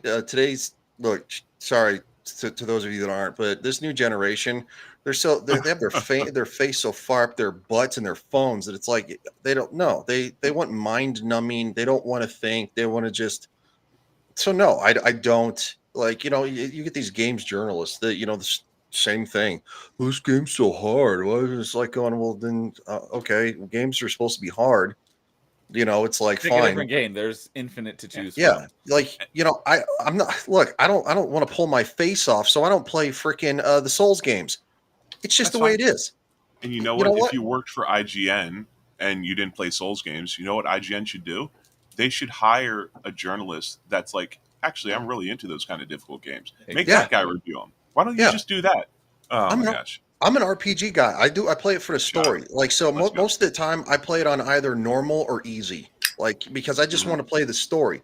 I know I'm supposed, because based on the story, I know I'm supposed to get there in the end. You're supposed to be the hero in the majority of them. Dragon Age, Mass Effect, so no, I'm not looking to pull my face off. I do that at work enough. Yeah, and you know what? It's like I said, I don't like Dragon Age Origins, but I am aware that is what people love about Dragon Age, and that's what people want. So I wouldn't go into that and be like, make it something different. I'd be like, the fans like Dragon Age Origins, so you should make it resemble as close as possible to a next-gen Dragon Age Origins. I won't play it, but that's what you should do for the actual fans. I'm not a fan, so make it for the fans. So... All right, and we'll head into our last question in just a second. But Christian Frady's in chat saying hi. What's up, Christian? Good to see you, buddy. So, all right, we're going to get into our last topic so we can wrap up here because we're a bit over time.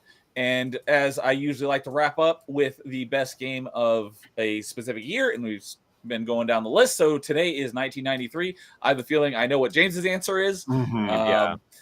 So we'll go ahead and let you start and see if I was correct. I'll try to make it quick here. I was really excited because 1993 is a weird year, so I wanted to pick something weird and everyone would be like, "What the hell are you talking about?" But it's 1993, and the best game ever made came out in 1993, so it's Doom. It's Doom, right? Right? That was what you get. That's what I expected. That was also Mo Zamboni's answer. Was Doom. My silver medal goes to Sam and Max Hit the Road. I really wanted to say Sam and Max Okay. Hit the Road. Okay. That is my number 2. But it's like, how do you beat the best game ever made? Like, come on. Yeah. So it's Doom. Jake, that was yours as well? Yep, that was mine. 1993, the year of my birth. I was dropping a little bit of hints earlier when I said that I was playing Doom via Brutal Doom and some other mods on there.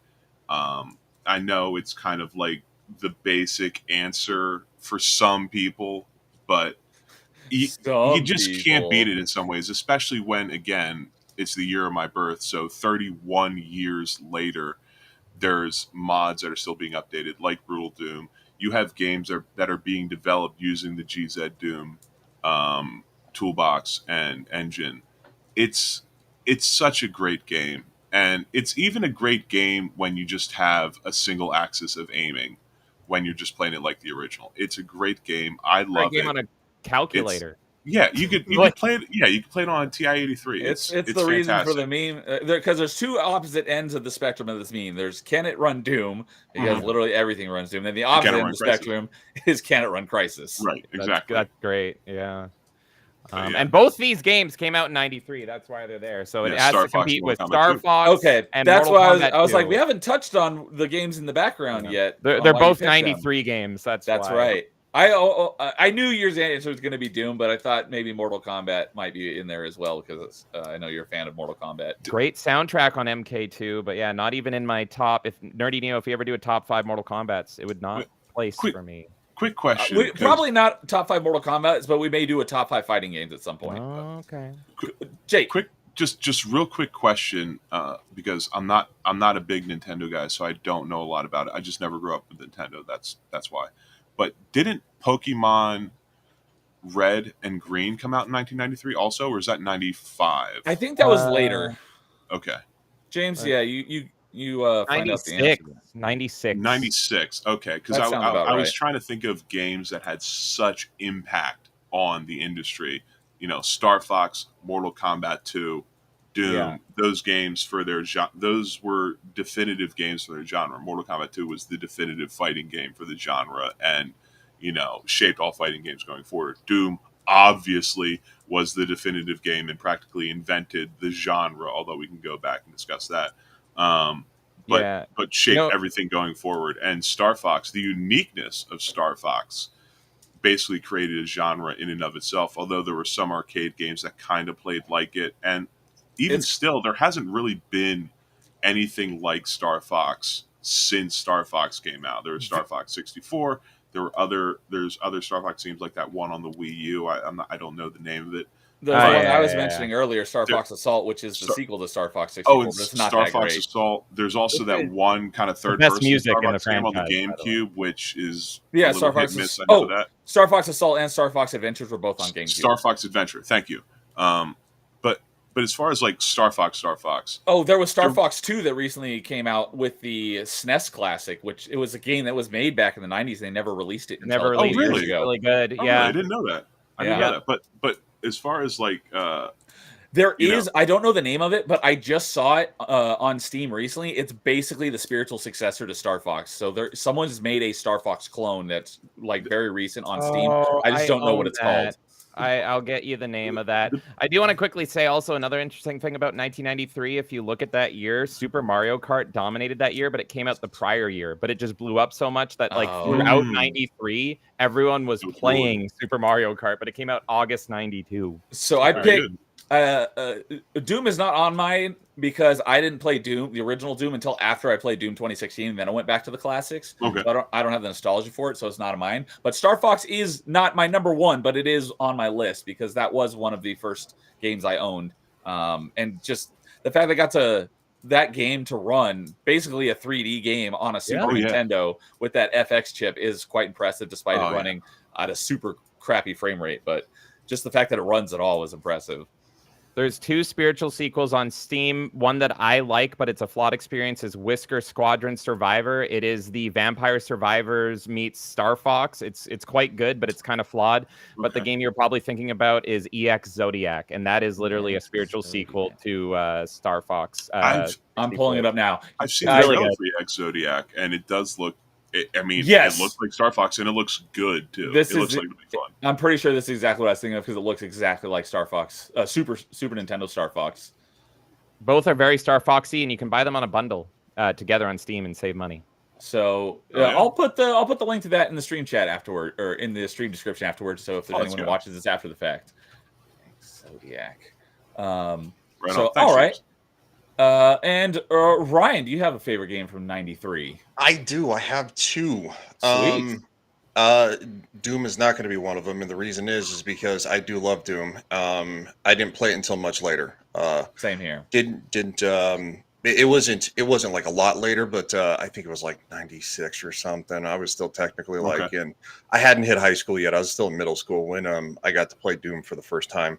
Also, hot take, Doom 3 is my favorite, so James would approve. That's quite fine. Yeah, it's not. There's two non-Doom games, Doom 3 and Doom Eternal. They're both good games in their own right, but they're very non-Doomy. But yeah, if you haven't played Prey, the original Prey, Ryan, I feel like Doom 3 is very Prey-esque. So I'm looking forward to doing a whole. It runs on the same Unreal Engine 3, I believe.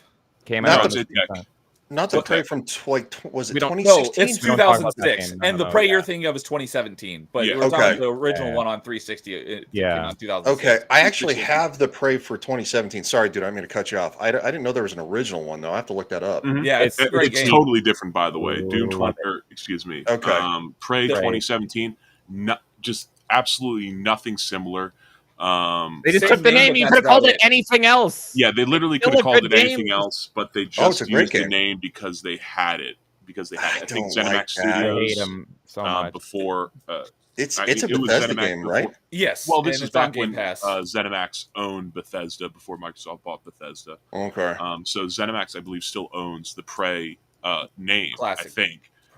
But Prey so classic, I guess. Prey's on Game Pass with all the other Bethesda games. Worst acquisition in history: Microsoft buying Bethesda. Oh, you can just eat a bag. Microsoft buying the industry. Bad words, Microsoft. I hate you so much, Bill Gates. You punk. But Quake 4 totally underrated. Doom 3 a departure, but underrated also in my opinion. And Prey also underrated. All of them were on id Tech 4. They were the only 3 games that were on id Tech 4 until then Rage came out. That was id Tech 5.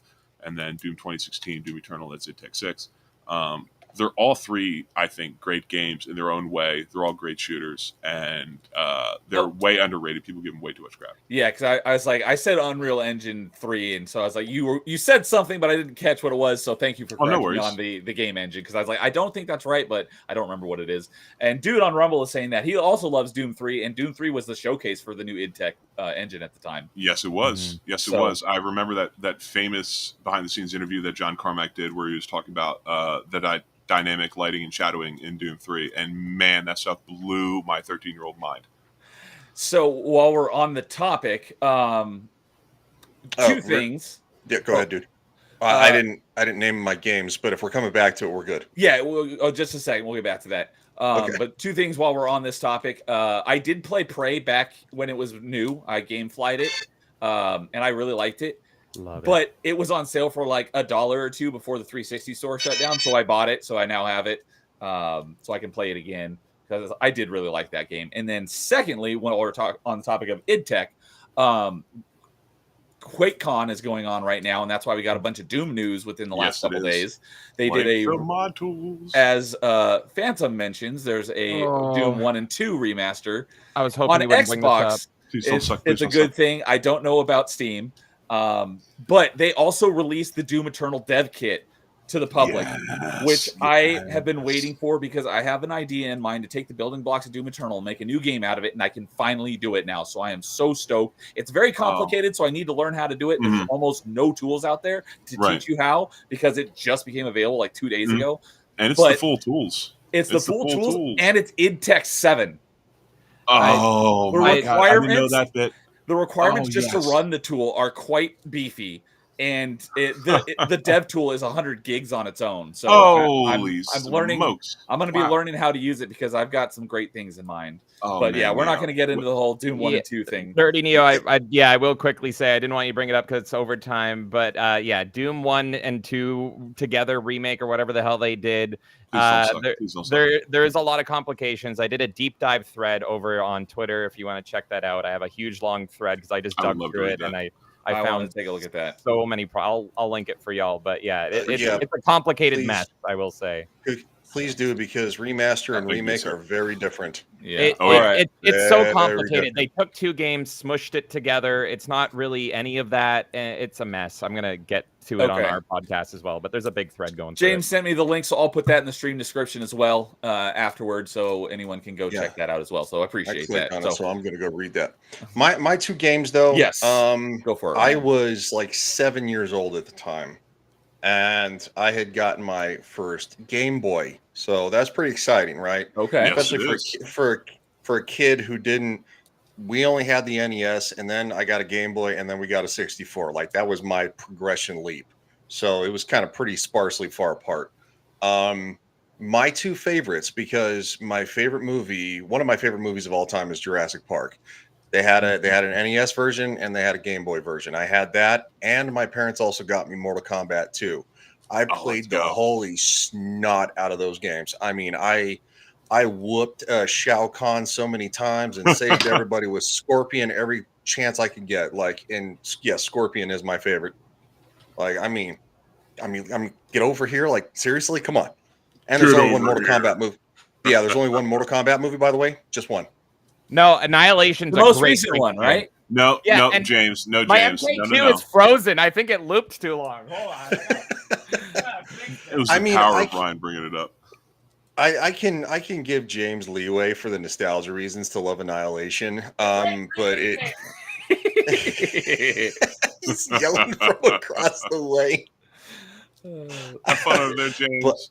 Shout your outro. But even Melanie Mack said I think it was yesterday that she's like the best video game adaptation of all time, and she linked to the original Mortal Kombat movie.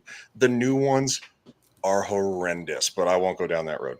So those are my very good. yeah, they are horrible, and I don't care. So yeah, Jurassic Park and Mortal Kombat 2. I played that so much that, quite frankly, I think I wore the original Game Boy out because it was the gray one, and my parents, for a Christmas, got me the clear one. Oh, right. So we're talking like the big That's block a good Game one. Boy, right? The brick. The brick, yes. That thing you could beat somebody to death with. And it would still keep on chugging. Yes. Oh, great answers. So for me, I'm gonna go from like not bad, but like the 3 of my favorites, starting with the lowest and working up to the top. So Star Fox, because that was one of the first games I ever owned. And I did not know this until yesterday when I was looking up the list of games that came out in '93. Because the game that got me into Zelda was Link's Awakening, and there was 2 versions. There was Link's Awakening and there was Link's Awakening DX. And DX was the Game Boy Color version because it was originally a Game Boy game, and the DX version also had an extra dungeon, the Color Dungeon. What I didn't know until yesterday is they both came out the same day. I thought Link's Awakening had been out for a couple years, and then DX came out later. They both launched on the same day on Game Boy and Game Boy Color as the 2 different versions. I did not know that. But Link's Awakening is my number 2, and then my number 1 favorite game from 1993 is part of my favorite games of that era is Mega Man X. Mega Man X3 is my favorite Mega Man game, but I love Mega Man X 1, 2, and 3 a lot. And that is definitely my favorite game from 1993 because I freaking love that game.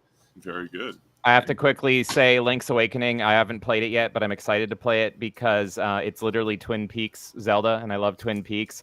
The creator of Link's Awakening went to Miyamoto and was like, I'm going to make a Zelda game based on this weird show with red rooms and coffee and the government and women dying wrapped in plastic. And he was like, what? And then he showed Miyamoto the show, and Miyamoto was like, oh, okay, yeah, do it. So it's a very loose connection, but it's like I'm gonna have to love this game. Just similar to Earthbound being inspired by Twin Peaks. Everything Twin Peaks inspired, I have to love. And are you gonna play like the classic? Or are you gonna play the remaster on Switch? I love how the remaster looks, or remake, or whatever you want to call it. So I'm gonna go for that. I know you've been playing it and you love it. I've been playing a little bit. I think I've beaten the first 3 dungeons so far. Nice. And I haven't played it since I was a kid and played it on my Game Boy, so it's been a very long time. And you know what? Just real quick again, because I know we're over time. As I've stated before, and I've stated multiple times in the past, I'm not a Nintendo guy because I didn't grow up on it. But if I had to choose a first Zelda game to play, it would be the Link's Awakening remaster. That's the one everyone suggests to me. That's the one everyone wants to play. That's the one everyone keeps playing. That's what I would definitely play first. And then I'd probably be some type of Joe and just jump to Breath of the Wild because I really want to play that also. And I will be playing the.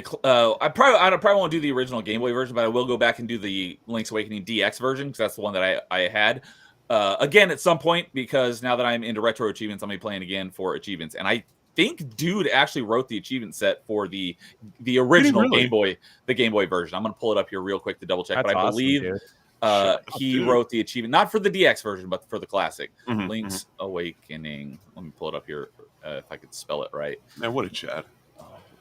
Wait. Let's see. Hey, you laugh, James, but I mean it. I mean it. I know. I was endearing. It was dude's a endearing. That dude is an freaking absolute machine. awesome. He's Link's the only capital D Awakening dude Game there Boy. is. Here we go. Let me pull it up. Link's Awakening Hunter. I was right. Link's Awakening, the Let's go, classic. baby. The achievement set was written by Dude, so shout out to Dude. That's good, dude. Shout out, that's dude. Fucking awesome, Shout man. out. So, all right. Well, that was a blast. I had so much fun just hanging out with you guys today. I have some stuff to talk about before we wrap up, so we'll go ahead and let you guys do your outros. Jake, what you got going on? You got anything you want to plug? Well, yes, I do. For what I have to plug, it is a show that I do Thursday evenings with friends of mine, Phantom X and MMA Crease, Thursdays, 9 Eastern, and Melee K. I was literally just about to type into the chat, but Neo decided to pick me first. That I was going to say, you know what? I will find a way to emulate Ocarina of Time or Link to the Past. I can help you out with that if you need. Ooh, maybe so. But anyways, Thursdays, 9 p.m. Eastern, I do a show with my friends, Phantom X and MMA Crease, called For the Homies Podcast, 9 Eastern, every Thursday. And Mondays, 9 Eastern, I'm a regular panelist on Off the Hip with Alec Baldwin's Finger on his channel. I will be on Monday. However, I will not be on my podcast Thursday or anything the week after because I will be on vacation with my fiance. Nice. So you guys won't see much of me for the next 2 weeks, but those are where I am regularly. That's what I have to plug. Neo, thank you so much. Your Thursday stream, what channel is that on? Excuse me. Say again? Your Thursday stream, what channel is that on? Oh, the channel is literally called For the Homies Podcast. I can give you a link to it. If you got it, yeah, I'll go ahead and drop it because I have not. I'm not subbed to that one. Very good. Oh, no worries. We literally just launched it like a month or so ago. It was supposed to be earlier, but we had some, I guess, teething issues you could say that we ran into. But it's been going well, and yeah, that's what I do. Although I won't be doing it in the next couple of weeks. And the last thing I'll end it on is to everybody out there who's watching. Thank you for watching. Neo, thank you so much for having me on. James, Ryan, it's been an absolute pleasure hanging with you guys. Ryan, it's been a pleasure to meet you.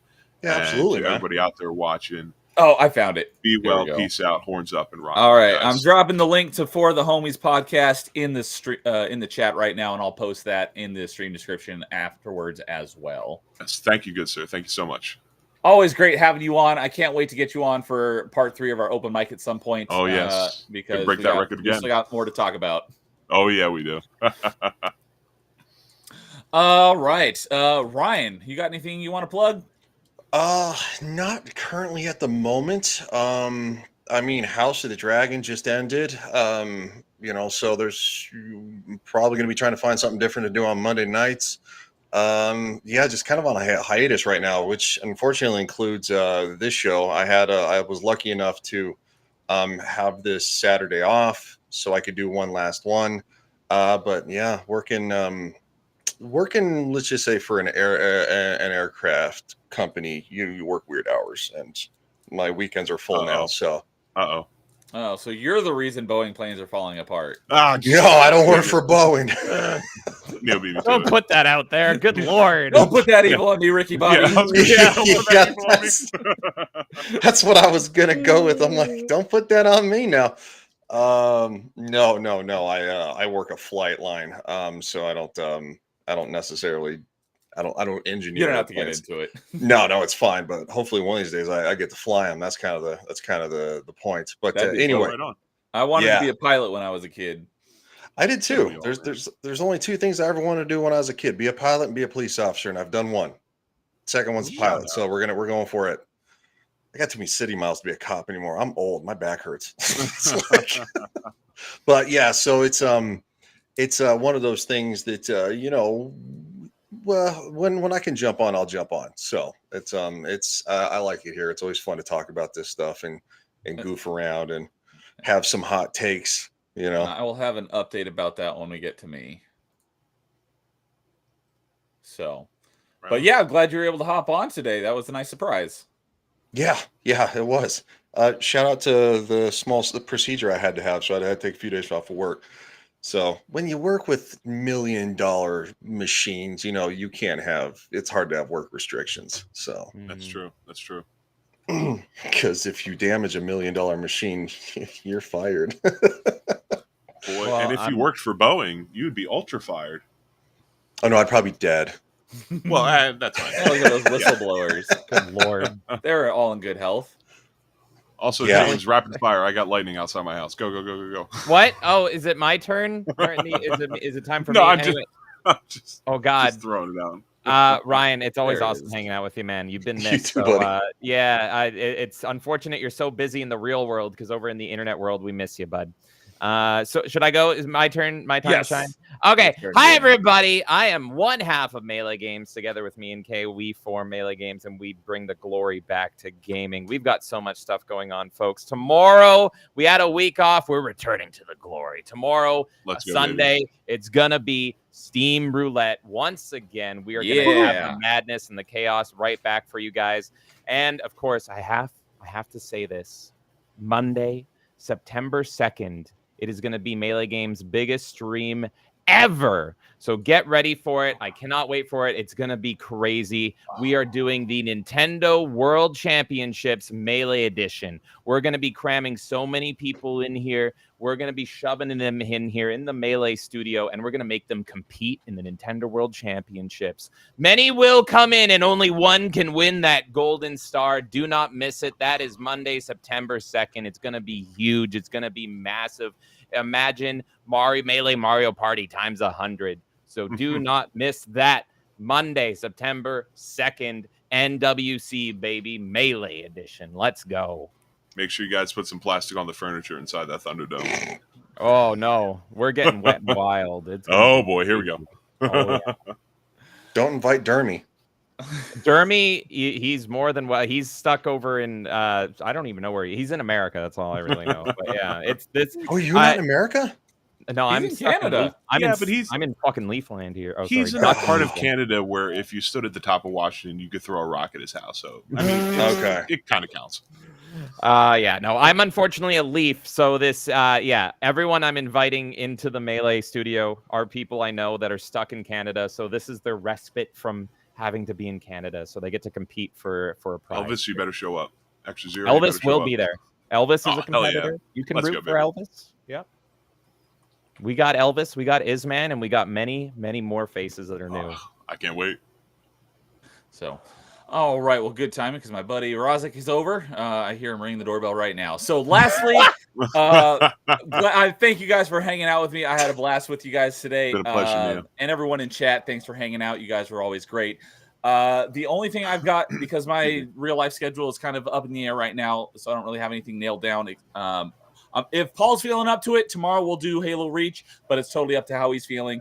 Other than that, this isn't set in stone, but this is likely the last Saturday party chat.